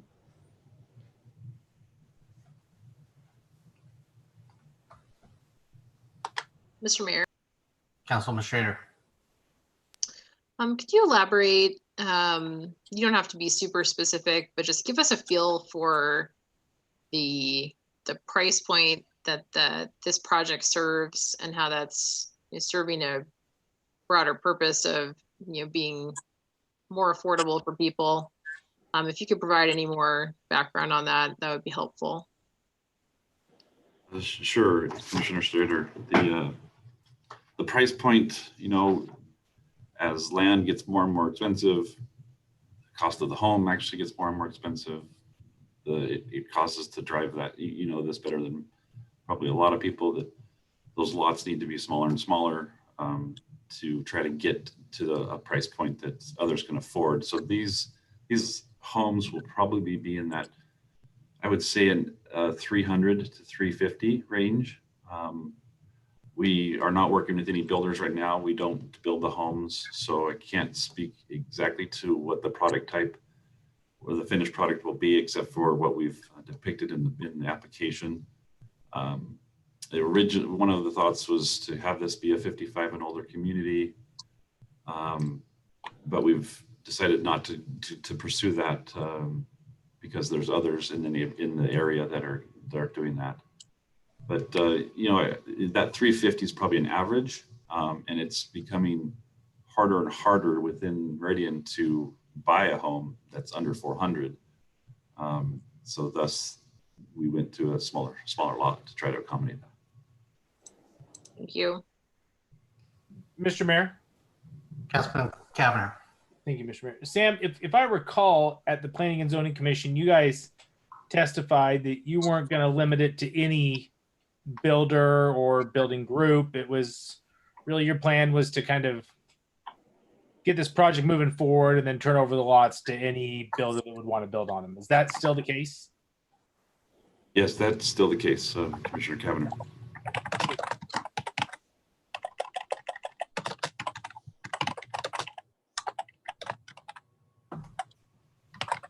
Mr. Mayor.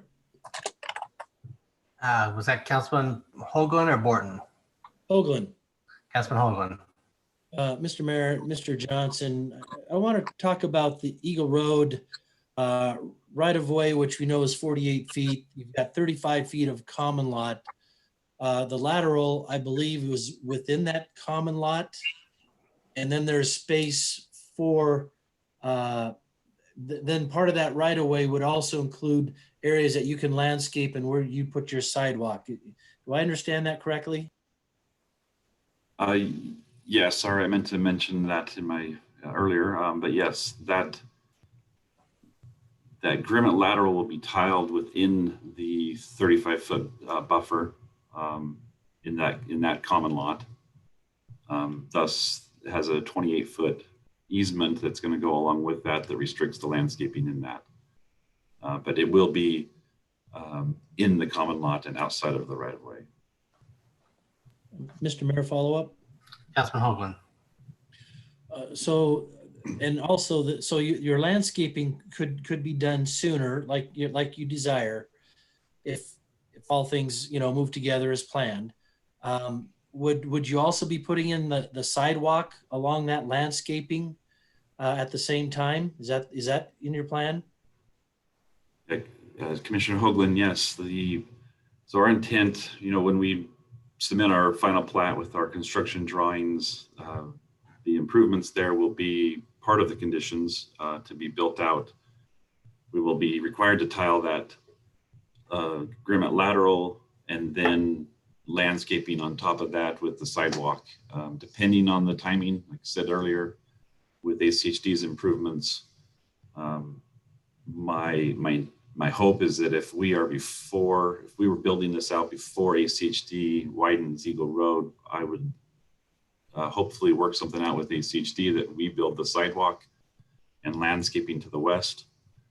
So then that we can have a nice clean edge to landscape too and have most of our improvements in, and then they can build to that. And it's right now it's proposed to be a detached sidewalk. So it would allow them to do the work that they need at the appropriate time. Mr. Mayor, another follow-up? Councilman Hoagland. Yeah, Mr. Johnson, thank you for that information. Yeah, I'm just concerned with the revenue stream for ACHD, and who knows if they can keep that within their 5-year plan, depending on how things keep flowing. But if you're able to move that project forward, I know I would like to see that landscaping and that sidewalk move forward as well, and not wait till Eagle Road gets expanded to allow that access point to the light and crossing like you would. So would you mind if that was a condition if we approve this? Oh, not at all. I'm okay with that, Councilman Hoagland. And I've pulled up the ACHD staff report. It specifically states that, let's see,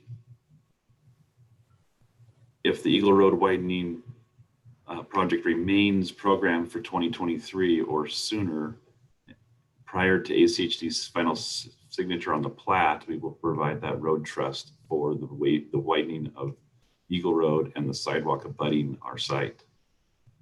Then another condition is if that construction and the widening of Eagle Road is moved to a later date past 2023, then I have to build that 5-foot sidewalk and widen the road at that time, or before the dedication of the right of way. So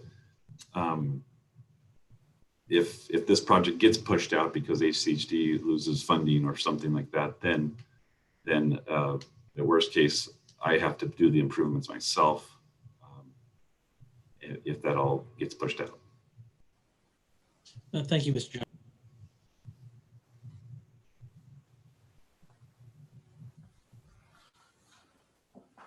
Mr. Mayor? Councilman Burnt. I just wanted to make sure with all of these common driveways, just wanted to make sure that the fire department just make sure that all our I's are dotted and our T's are crossed. And if they have any questions or concerns, just wanted to confirm. Deputy Chief Bongiorno. Mr. Mayor and Councilmember Burnt, yeah, we've met with the client and looked at the plans, and we are okay with them. Typical emergency access, they'll put some wrench activated bollards out on Eagle Road, so it won't be used for traffic. Foot traffic can still walk through like you've been discussing, but it will be closed to vehicular access. Thank you, Chief. So Deputy Chief, related to that question, with the unknown timing of this project and the road project, if you can't access that emergency access because there's not a connection point because of a culvert, how does that impact that for this project? Mr. Mayor and Council, then they would be limited to 30 building lots, starting at the beginning of the subdivision and coming into it. They would not be able to build over 30 lots, have 30 building permits for that subdivision. Thank you. Mr. Mayor? Joe, yes. Yes, thank you. Mr. Mayor, members of the council, I just wanted to clarify that a little bit. I did also add in a DA provision within my staff report that requires them to construct that emergency access to Eagle Road prior to receiving any certificates of occupancy. So to try and avoid this type of situation. And Sam has agreed to that, and we haven't had any disagreement on that. So that section will have to be tiled at a minimum of some sort. From my understanding, yes, Mr. Mayor, that is correct.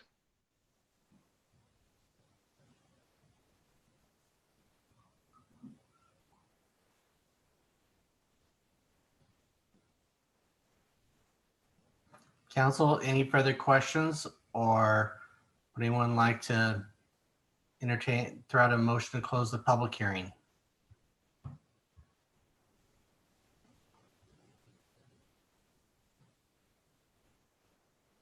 Mr. Mayor, before we go into the public hearing, I just wanted to express maybe like a couple concerns. I don't know if the applicant wants to discuss or maybe provide an explanation. One of my concerns about this project is the parking plan. This is a small development. I get that 10 acres. You're constrained. There's no doubt, but because of that, everything seems to be a little bit more dense and a little bit more on top of each other. And in these small developments, I think a parking plan, especially with these common driveways, it would be very helpful to know what that's going to look like. Another concern is the common driveways. They account for almost 30% of the lots provided for this project. That's a lot. That's quite a lot. So that gives me a little bit of heartburn. Finally, I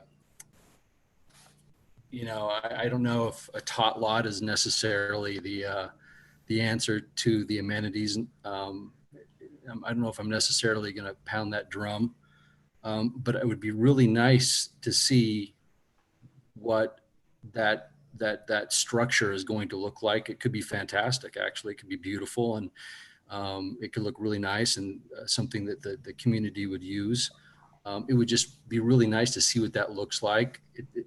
In some of our parts of our subdivision, we had those covered amenities, and after about 5 years, they took them down because they were sort of dilapidated and didn't look very nice anymore. Not saying that yours are going to look this way, but it certainly would help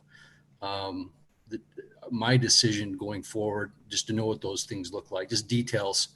I feel like there's some details that are lacking in this project that would certainly help not only myself, but I don't mean to speak for everyone else, but I sort of reading the tea leaves, I think they were saying that maybe there's some details that are just missing. Mr. Mayor. Councilwoman Schrader. I share some of the same concerns. And I do think it's helpful to have a discussion. So maybe the applicant could respond, or we could think about a continuance or something. Usually my biggest hangup is the schools, which are incredibly overcrowded. Now we have data indicating that West Ada does have capacity district-wide. The timeline for this project would allow them to redraw their boundaries, which clearly we have urged them to do, and that ball is in their court. But I am struggling with, to me, because it's so infill, it is really just barely hitting the minimum requirements. I'm concerned about the parking plan. I definitely think we would need to see the sidewalk done along Eagle Road. The common lots are a concern for me as well as the amenity.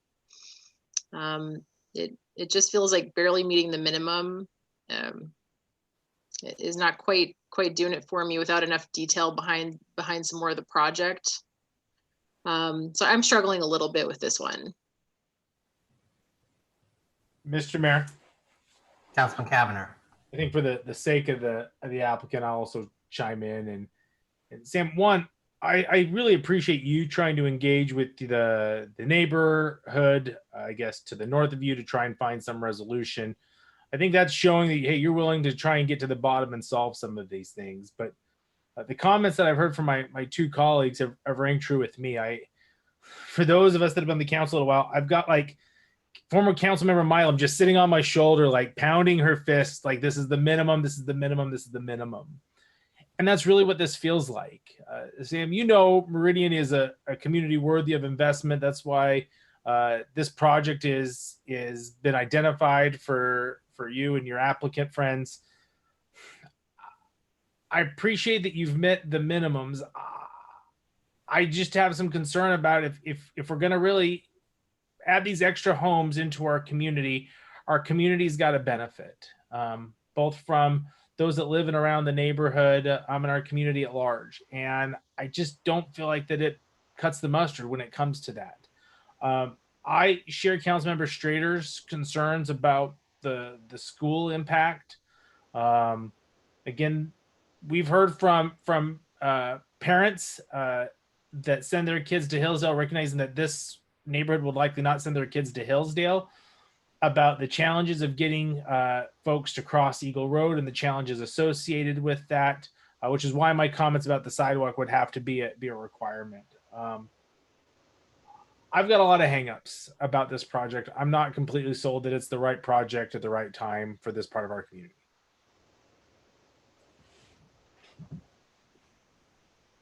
Mr. Mayor. Councilman Hoagland.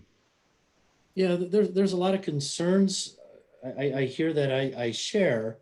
My struggle is a little bit differently from the perspective of, yes, it meets the minimums and is it enough?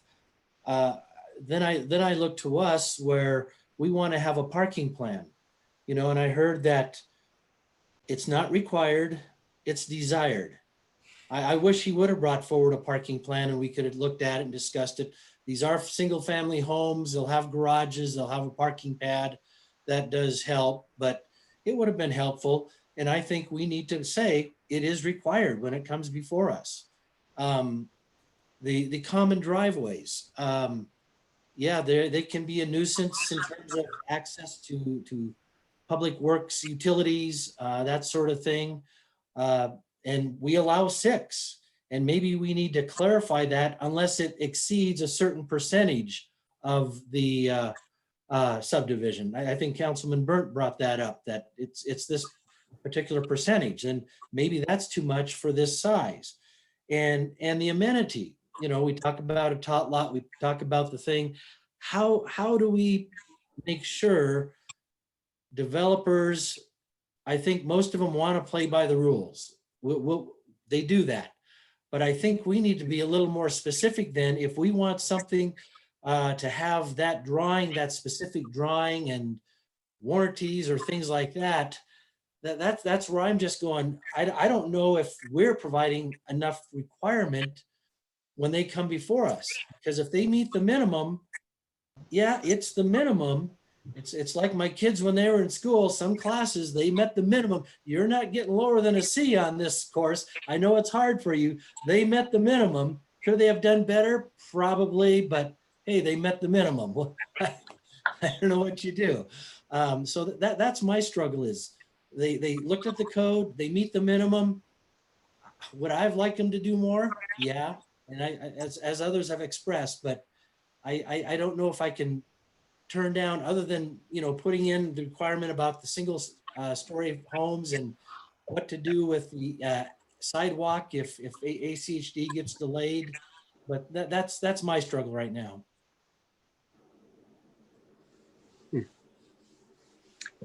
Mr. Mayor. Councilman Barton. Great discussion. I think the added wrinkle on this and the annexation applications is that exercise of discretion that goes with determining whether something is the right fit to join our community.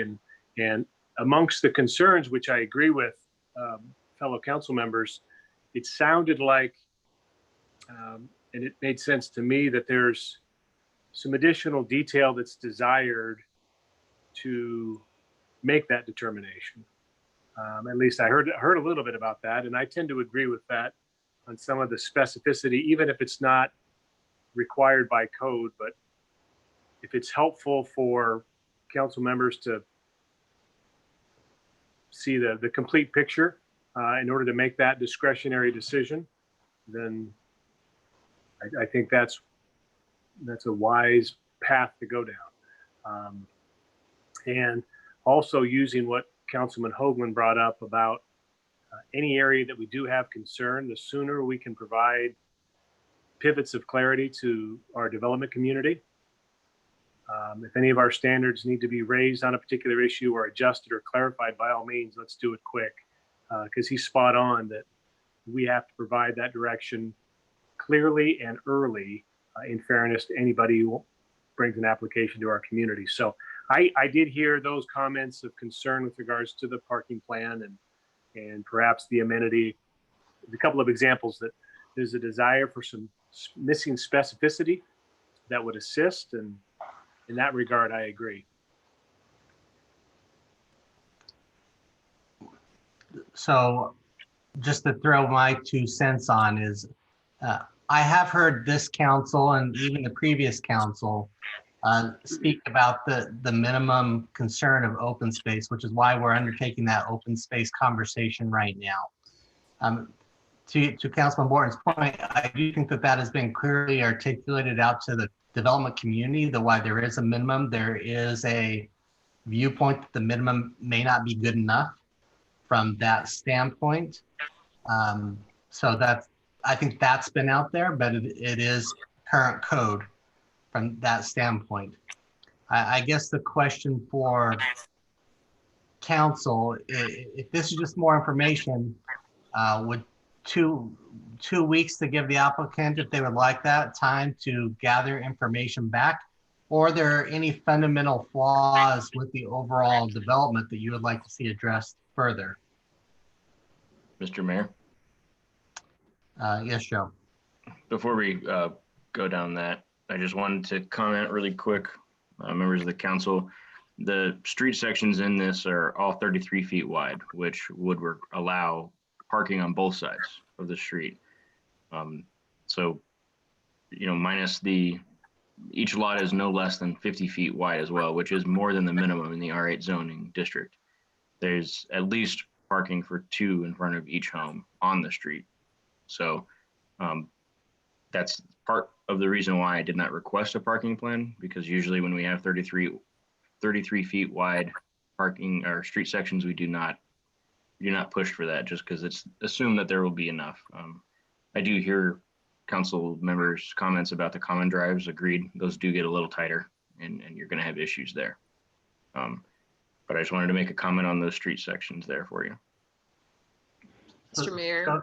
Oh, Councilman Schrader. Just a quick follow-up, Justin.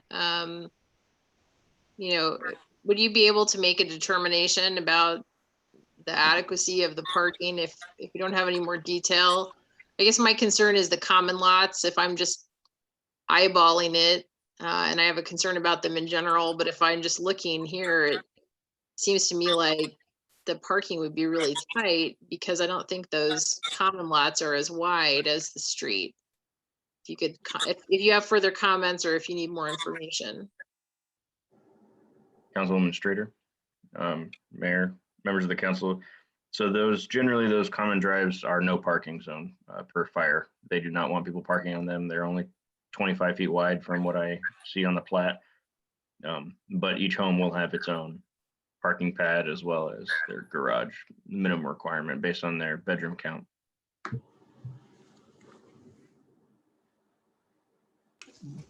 And Mr. Mayor. Mr. Neri. Yeah, Mr. Mayor, members of the council, in listening to your concerns about the open space and the amenities there, that is why oftentimes we do see what they intend to build. And again, I don't have any concern, Mr. Johnson, specifically, but We have had it in the past where we weren't specific, so we couldn't include it in the DA. And so what you got was not what you anticipated. We had one once, it's been a number of years, but they indicated they would put in a horseshoe pit and a barbecue. And what they put in were 2 pieces of rebar in the ground and a non-commercial grade barbecue chain to a pole. So without some way to put clarity for staff in a development agreement, there's no way for them to do anything with whatever comes forward. And we have seen, I think has been alluded to, occasions where the type of shade structure they want to build really looks like a metal awning, and that isn't something staff would normally approve necessarily. So I echo your concerns without some specifics on whatever they're going to do in regards to their amenities to make some clarity so we can include it in the development agreement. Mr. Mayor. Councilman Hoagland. Yeah, we haven't closed the public hearing yet. Would it be possible I could ask Mr. Johnson a question? Yeah, I've been waiting to bring him back up to provide feedback to all these comments. So go ahead.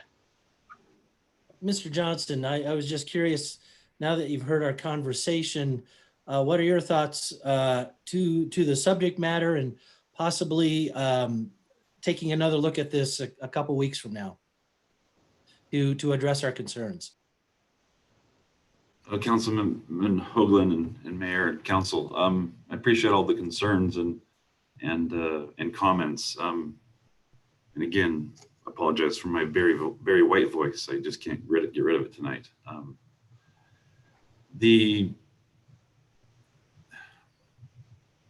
As a developer, you know, I'm developing another property right now currently that goes above and beyond the minimums, and because the property allows for that, and I guess as a developer coming into seeing what is allowed and what's not allowed, there's a minimum, and so you design and work toward meeting that minimum and making sure that everything's okay, that it would work within the code allowed. So I understand the concerns. You know, I've said earlier, this would have been, I think that there's some details that are being discussed that frankly, I thought would be just dealt with on staff level during the approvals. You know, streetlights, for instance, we don't talk about streetlights because that plan gets approved by Public Works and staff. In the condition that I have, off-street parking is required and provided to meet that code. That's my plan, and make sure that is provided for and that detail gets worked out to meet that standard, to meet that condition. If I don't meet the condition of the code, then I can't move forward with approvals for construction. So I understand that, yes, feel like I should brought more detail here, obviously to help ease some of your concerns. And if we want to get specific about the shade structure and the number of picnic benches and the size, I'm happy to do that, because I want to have a community that is worth building. It is not something that's just build out and one and done and move on and just blow through it. I want something that's going to be an asset to the community. Early on, I'll back up with, early on in my design process here, we reached out a couple of times to Boise Hunter Homes to see if we could be a part of their HOA and part of their amenities, and we would pay for our pro rata share of their amenities and whatnot, because we're surrounded by them. Might as well be a part of their HOA, contribute to their fees and to their upkeep, but we weren't given that opportunity. So to try to come in here, and provide a development that meets the standards, yeah, it might be minimum. I get that. It still meets the standards. It still meets the code. And if the minimums in the code are not desirable, then by all means change them. And we will, as the development community, will abide by those minimums and by those codes. But I feel like this is a fairly straightforward project because it is surrounded by residential, and trying to put all the pieces together to make sure that this all fits together and meets the code. That's our intent, and we don't want to be minimalists here. I want to provide something. And so if we need to get in specifics here tonight, happy to do so. But I believe that, we've played by the rules, like it's been said earlier. We've presented something that meets those rules. So we feel like we've done what we can, what we need to, and sure, it's not a super creative project, and I get that, but it is meet the code. Mr. Mayor, follow up. Councilman Hoagland. Mr. Johnson, you'd mentioned you might have had a drawing or a picture or something of the shade structure. Is that something you have available? I mean, we're talking about, the amenity, and that would be it. There's been an issue, a discussion about common driveways and the parking plan, which we just now found out that the streets are the wider options, which allows some adequate parking to a degree, even though I think all of us would like to have a little more, just a visual of that to make sure. But for the parking, for the amenity, if you have something, I'd like to see that. I don't have anything specific picked out at this point. I can show you what we've plopped on. I asked the landscape architect to put on what a 15 by 15 would look like on the site. And I can show you that. It looks about the same size as one of those trees. If I can share my screen here. Mr. Johnson, it'll take one moment for me to switch the access to give you that anxiety. So again, if a tot lot was required, I typically at this stage of the game, we're not asked to see what the specific tot lot looks like. Are there swings? How tall is the slides? How many slides? How many rock walls? Is there a rope? Is there, jungle gym? That typically has not been required at this stage. So I didn't expect to need to have that decision already made at this point in the game. Mr. Mayor? Councilman Burke. I respectfully disagree. I mean, I think it's rare that we don't have that information. And I personally, and I don't, asking just to see what it looks like for verification, honestly, is something that's 100% within our purview. And I think it's a reasonable ask. I don't think that it's anything that's abnormal or something that's never been done before. I can honestly say of all of the applications I've heard, I don't consider myself a new council member anymore, but I would say the vast number of applications we hear for land use have demonstrations and examples, if not the exact design elements of what these amenities look like. And I do think it's important because community is important. And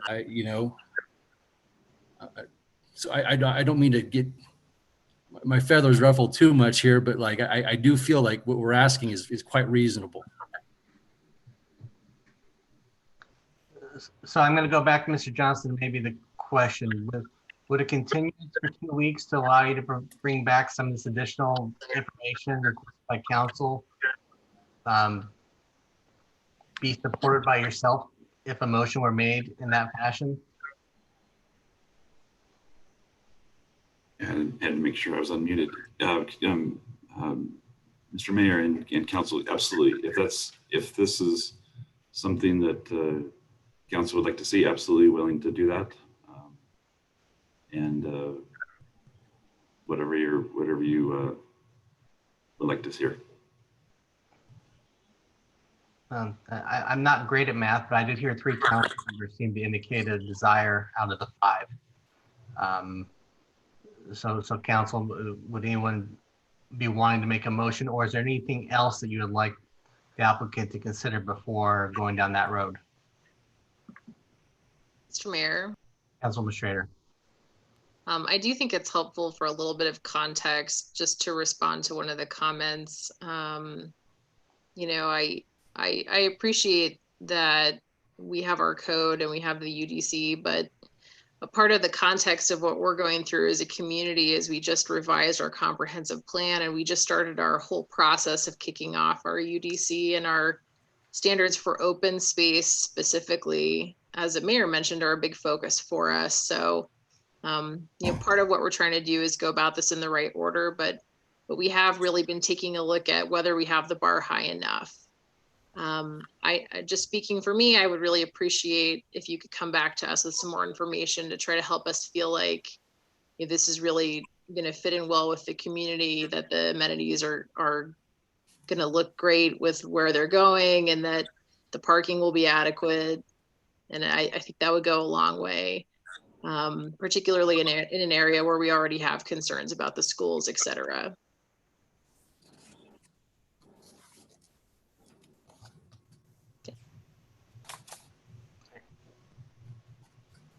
Council, would anyone like to make a motion?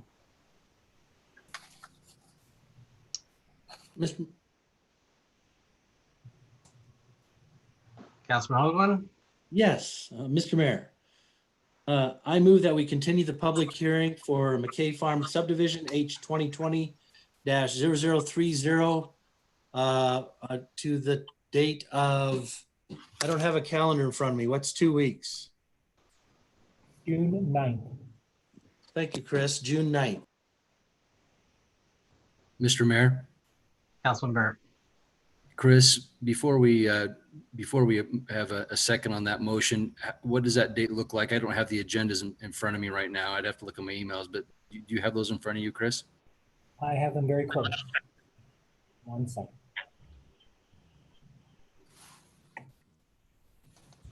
For 1 minute, I'm closer.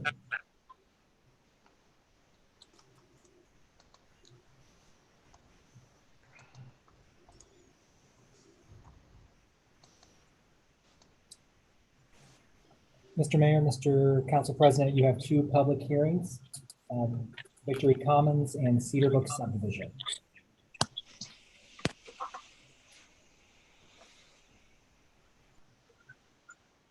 Mr. Mayor, since I made the motion, can I ask Chris, is there a less busy date sooner or later?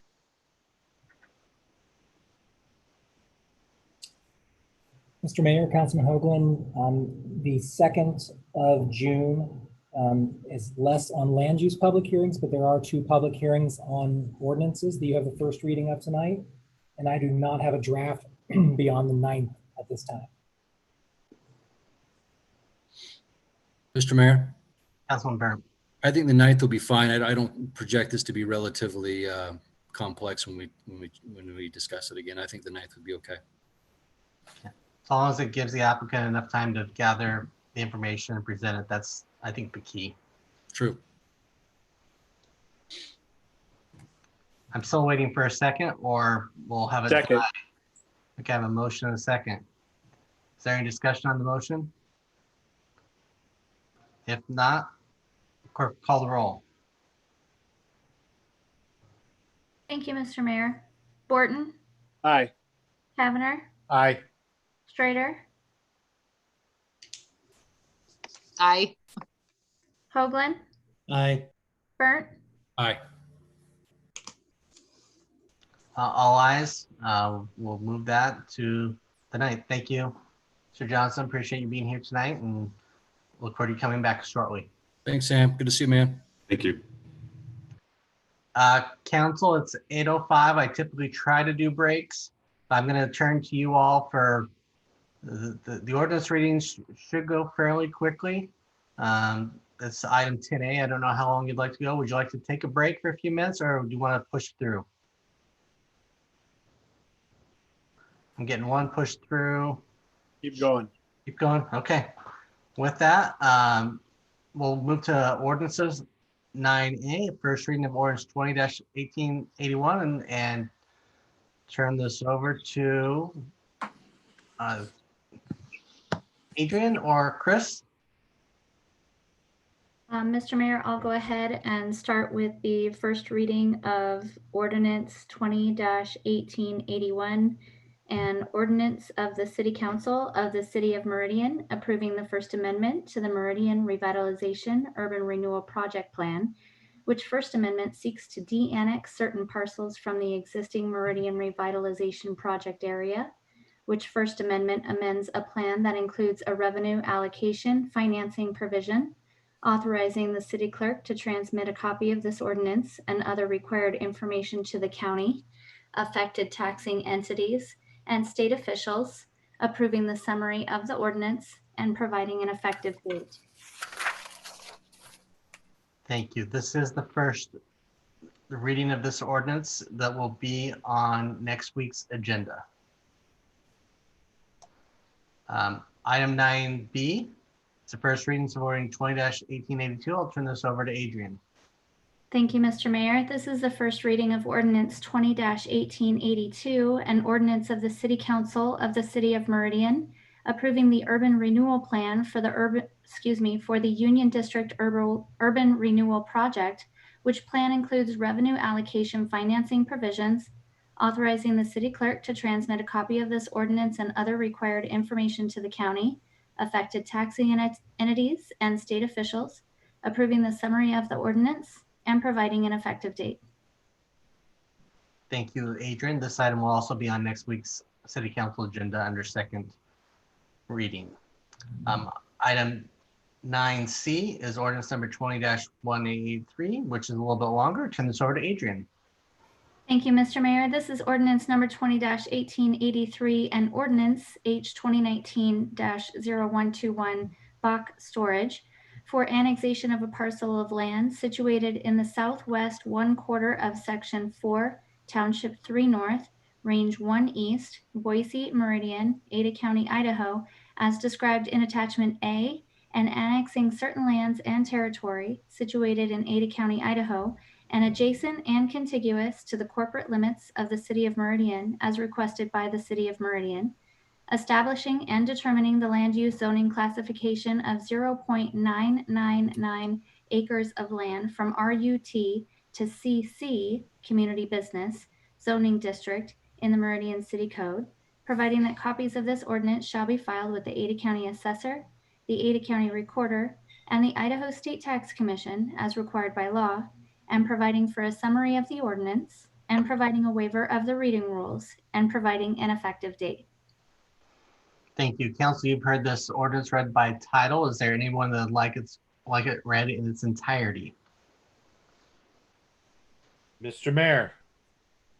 Councilman Kavanagh. I don't see anybody raising their hand, so I would move that we approve ordinance number 20-1883 with suspension of rules. Second. I have a motion and a second by Councilman Borton to approve ordinance number 20-1883 under suspension of the rules. All those in favor signify by saying aye. Aye. Aye. Those opposed, nay. The ayes have it.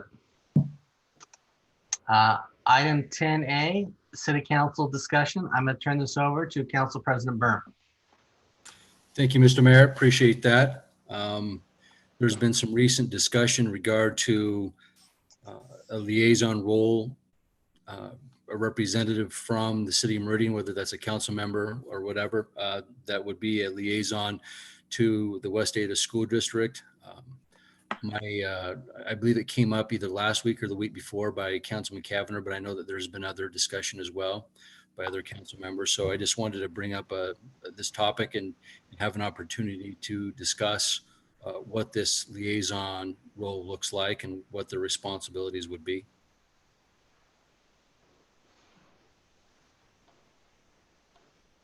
Mr. Mayor. Councilman Kavanagh. I'm happy to chime in. I've put a little thought to this, and this came from Council President Burnt. To your point, I think there's been a lot of council members that have been inquiring. It's been no secret that we've had, I think, more robust conversations with the school district probably in the past 6 to 9 months than we have in the past number of years, which I think is a benefit for both bodies, and it's a win for our citizens.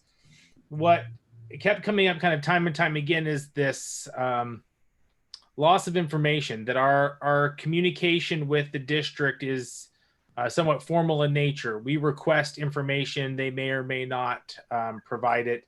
And sometimes what gets missed is some of the subtext, either of our request or what's going on. And I know that many of us, perhaps all of us, have some level of engagement or another with members of the West Ada trustees. My thought was, and I know that at least another council member had inquired, and Jessica's not here to chime in, is that to maybe create a better flow of information so that all of our information is kind of being concentrated between a couple of individuals so things don't get lost and the information can remain consistent. I know in conversations with you guys at lunch or at a coffee with the mayor, we'll say, oh, I talked to somebody at West Ada and I heard this. And you say, oh, well, I talked to somebody at West Ada and I heard that. And sometimes the information, well-intended, maybe just gets lost in translation. And this might be able to create a better approach for us to receive more consistent information and to maybe create a little bit more of a formal process of how we engage with them outside of sending kind of our standard letters. So that was my thought. And again, for me, if this is something that we want to do now, we want to do later, or don't do it all, I think it's either option is okay. I'm excited that we've got a new staff member that will come on that will help to alleviate some of this. As I mentioned earlier, I think our personal communication engagement with the trustees is at an all-time high. So I think maybe with time, some of these things would be resolved as well. I was just wanting to advocate. I think sometimes we do a really good job as a body of saying if there's a council member that's interested in something, let's at least talk about it. Let's noodle on it. Let's come up with a decision. We can go from there. Yeah, I don't disagree with any of those points. I know that the mayor and I have had, more discussion within the past 2 weeks than we have in the past, 3 years for sure. So I understand your talking point, Council Member Kavanagh. So, I guess going forward, is this a city council member that's going to attend city council meetings?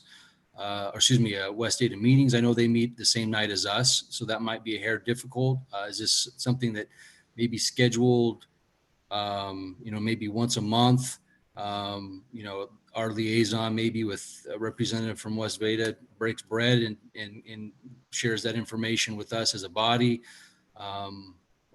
As you said, we will have a planner in place, hopefully very soon. So what does that look like? Mr. Mayor? Councilman Kavanagh. Maybe a question for either you or Council President Burnt. I know that you both had at a meeting with Trustee Smiley and I believe Trustee Klopfenstein.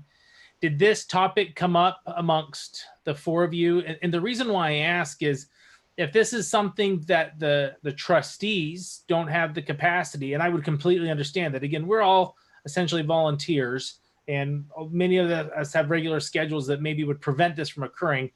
I didn't want to send us down this kind of rabbit hole if there isn't somebody on the other side of West Ada that would be interested in doing this.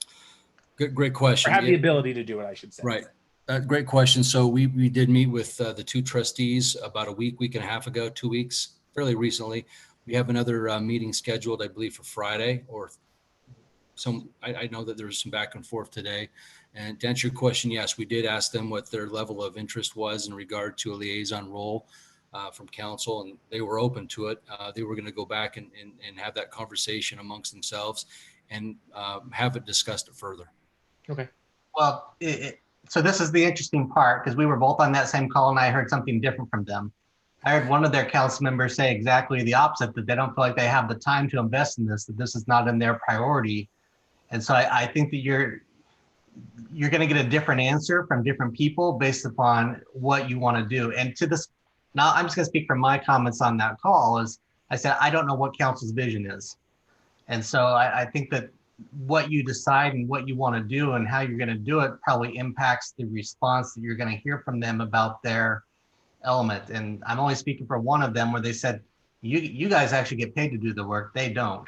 So taking on an additional responsibility for one of them was like, I'm not going to say no, but it's not something I'm signing up to do in this call by any stretch of the imagination. So I think defining what you want and your expectations will help them determine whether or not they may want something similar or not, and with whom. Mr. Mayor. Councilman Strader. I think from my perspective, the number one priority is the flow of data from West Ada and their plans to us. And I actually feel like the right first step, I'm very encouraged, that at a leadership level, you're having discussions with them directly, that the council president is having discussions. And I wouldn't want to change that. Like, I think that having people who can speak with authority, that have a good grip on the consensus of our group is important. So I don't want to disrupt that information flow. I do think the most important first step would be, I'm hoping they really buy into the idea that we're dedicating a planner to help work with them, and really, if we can get that individual to start getting a great working relationship with them, that to me is the most important aspect of it, so that we have better information about their enrollment and their capacity and their expansion plans and projections. I'd love to give that a try and then come back to this discussion if we really feel like we're not getting what we need. Mr. Mayor. Councilman Hoagland. Just to follow up on that, that was my thinking as well. What Councilmember Strader just said was, I'm not opposed to having the potential liaison assignment to West Ada, but I'd like to see how this staff person works with West Ada and the information they get, and just give that a try. And not that would preclude us from doing this later on, but just to see what fruit that brings back to us in this process. So it's just one of those things that I'm really interested in seeing that, and appreciate you, Mr. Mayor, bringing that forward as a potential solution to try to enhance the information flow to us, because the decisions we make do impact them. So yeah, I'm just kind of more of a wait and see mode to see how that plays out. And I will say from the call that we had, I think that there, at least at the trustee level, there was a real desire they understood hearing the information again, what it is that we're looking for, and want to be part of helping that occur. Obviously, this will be a staff to staff level when that comes on, and it'll be that need that buy-in as well. But I've committed to working with the superintendent to help make sure that that is occurring. And her and I have not talked about this since COVID in any real meaningful way, and she was not part of this conversation. So that's where this next phase of this communication will be occurring for the meaningful part. Mr. Mayor. Councilman Burr. And to piggyback on your comment, after speaking with the trustees, I think that I'm fairly confident they understand the urgency of what we're talking about. And I think that they have listened to our meetings, and they understand that the information that we're wanting to hear. And honestly, I think that we're just being proactive, and I think that they understand that we're reaching out to them in good faith and wanting information that will honestly, when we get it, and I understand that information is somewhat complicated, and I know that they're working on it to make it less complicated. And that information is only going to help out the citizens of Meridian, and I think they understand that. So I'm grateful for the trustees and for the time spent. I'm grateful for the time spent going forward. And again, I'm confident that something fruitful will come from these discussions. There's no doubt. Mr. Mayor. Councilman Cavanagh. I love the conversation, and I think maybe then the liaison piece might be getting a little too ahead of our skis right now with everything else that's going on. But maybe a request for this follow-up meeting is them coming up with a better plan to give us some type of transfer of knowledge about changes to capacities in schools Right. I think it can be frustrating for us as council that we hear about changes that are happening at the school district from the development community and not from our trustees. And hearing from them, especially where even there's ideas that are being conceived, I think that's very, very helpful for us. And so until we get this staff member coming on, some type of an approach that they feel there's a flow of communication, either to here's a monthly update to staff or a quarterly update to staff or to council, just that we can be better kept in the loop. And if there's things that they want to hear from us, that we work to provide that to them as well, because it should be a two-way street. It shouldn't just be trustees give us all this information and then we take it and run. It should be a flow of conversation both ways. Yeah. Well, I'm not going to speak for your council president, but I do believe that he's engaged in this conversation and is a de facto liaison. And I believe that their board trustee president is also committed to the conversation. So I think you've got a good communication point occurring right there. Whether or not that's formalized or whatnot moving forward. Second. It appears, that conversation is occurring. And Mr. Mayor. Councilman Barrett. Councilman Kavanagh, one of the questions that we asked them was exactly what you just stated, almost verbatim. And so, the ball's sort of quasi in their court, and they didn't say no, and they were receptive. And so I wrote down your information in regard to like a monthly or a quarterly update until our planner position is on board. And so we'll discuss that. I'll discuss that with them on Friday as well. And Mr. Mayor. Councilman Kavanagh. To that point, I think starting those reports will also help to frame some of the things that are key priorities for the mayor and council for this new person to really embrace once they've got their feet underneath them in this new role. Yeah. So I just want to, again, put realistic expectations. You're talking to two trustees, not the superintendent and not the staff. It's a process. So any conversations we're having and we're requesting has multiple layers that it's got to go through even at the district before anything may or may not be prepared, which is why I've always gone back to us having a staff member will get you the information you desire. But we will continue the conversation and see where it leads. Ditto. Okay. Councilman Borton, any words of wisdom? Okay. With that, we are to item 11. Any items for future meeting topics? Mr. Mayor. Councilman Schrader. I do have a suggestion about a future meeting topic, and I'd like to fill out my fellow council members a little bit if they would like to put that on a future agenda. Recently, being new to council, have discovered that occasionally we have an applicant who is an LLC. LLCs are very common legal entities in real estate. I own several LLCs. There's not an issue with that.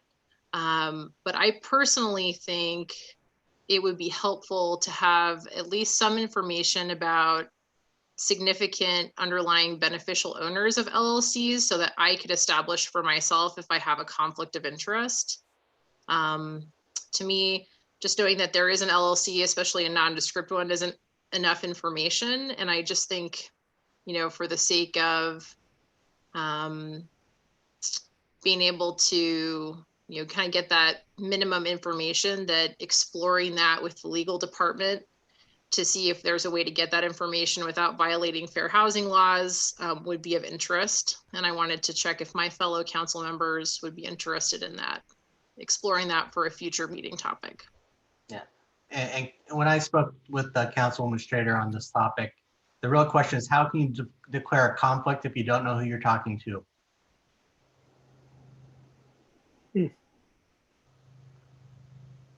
Mr. Mayor. Mr. Borton. The purpose of the request itself makes it certainly appropriate for some continued discussion, and anything that we can explore that improves transparency in how we do our business and can provide greater opportunity to avoid even unforeseen conflicts and disclose them, be aware of them earlier, then by all means, it seems to be rooted in a great purpose. So some future exploration on what it might mean in a future agenda sounds wise. Perhaps we could have Mr. Neri prepare some information on this topic that can be discussed and what it means. We can do that. Mr. Mayor, Councilman Kavner. either a potential topic or maybe something, again, I don't know if it could be addressed or even if we would want to address it administratively. I've heard from some citizens, and maybe you have too, with some concerns about individuals with mobile sales licenses coming to their door without wearing masks, and they're concerned about that. It's frankly, it wasn't something that I was even thinking about. And I don't know with where the governor's headed in terms of easing restrictions, if it's a moot point, or if that's something that we would want to discuss again during this COVID-19 crisis, requiring those with mobile sales licenses to be wearing a mask. Maybe we don't want to require them to wear a mask. It was something that just I heard from 3 different folks this week inquiring about our process on that. And I offered that I would at least bring it up to the council level to see if it's something we wanted to discuss. So my recommendation would be to maybe again have Deputy Attorney Kane provide a written information to you all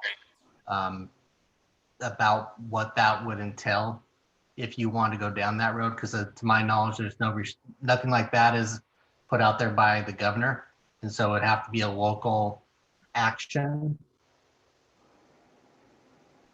Mr. Mayor, that's my understanding as well. I just didn't know if that was something that we even wanted to discuss. You know, what I had shared with those citizens is that I felt like that we are more on the downhill run in terms of the requirements at the state level. Provided I thought some suggestions to those individuals that they could do to mitigate it on their own, i.e. not opening the door. But at least 2 of them persisted that they want at least, you know, the council to at least be aware of their concerns and see if there was anything that we wanted to do about it. And honestly, I don't have an opinion either way. I brought it up in case that was something that we did decide we wanted to run with. Oh. I don't want to go into the conversation, but I think that, you know, we start with the information we'll provide to council, and then if we get further direction to add it on, we can go from there. Okay, great. Thank you. You can do that. Mr. Mayor, just to comment on that, I think that information will be helpful. And maybe, you know, the attorney could also make sure they don't start their opening line if they have to wear a mask. I'm here to see if you'd part with some money. That would not be a good opening line.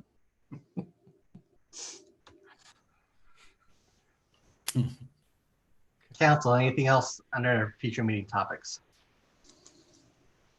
If not, I'll entertain any other motions you'd like to make for the evening. Mr. Mayor, Councilman Byrne. I move that we adjourn the meeting. Mr. Mayor.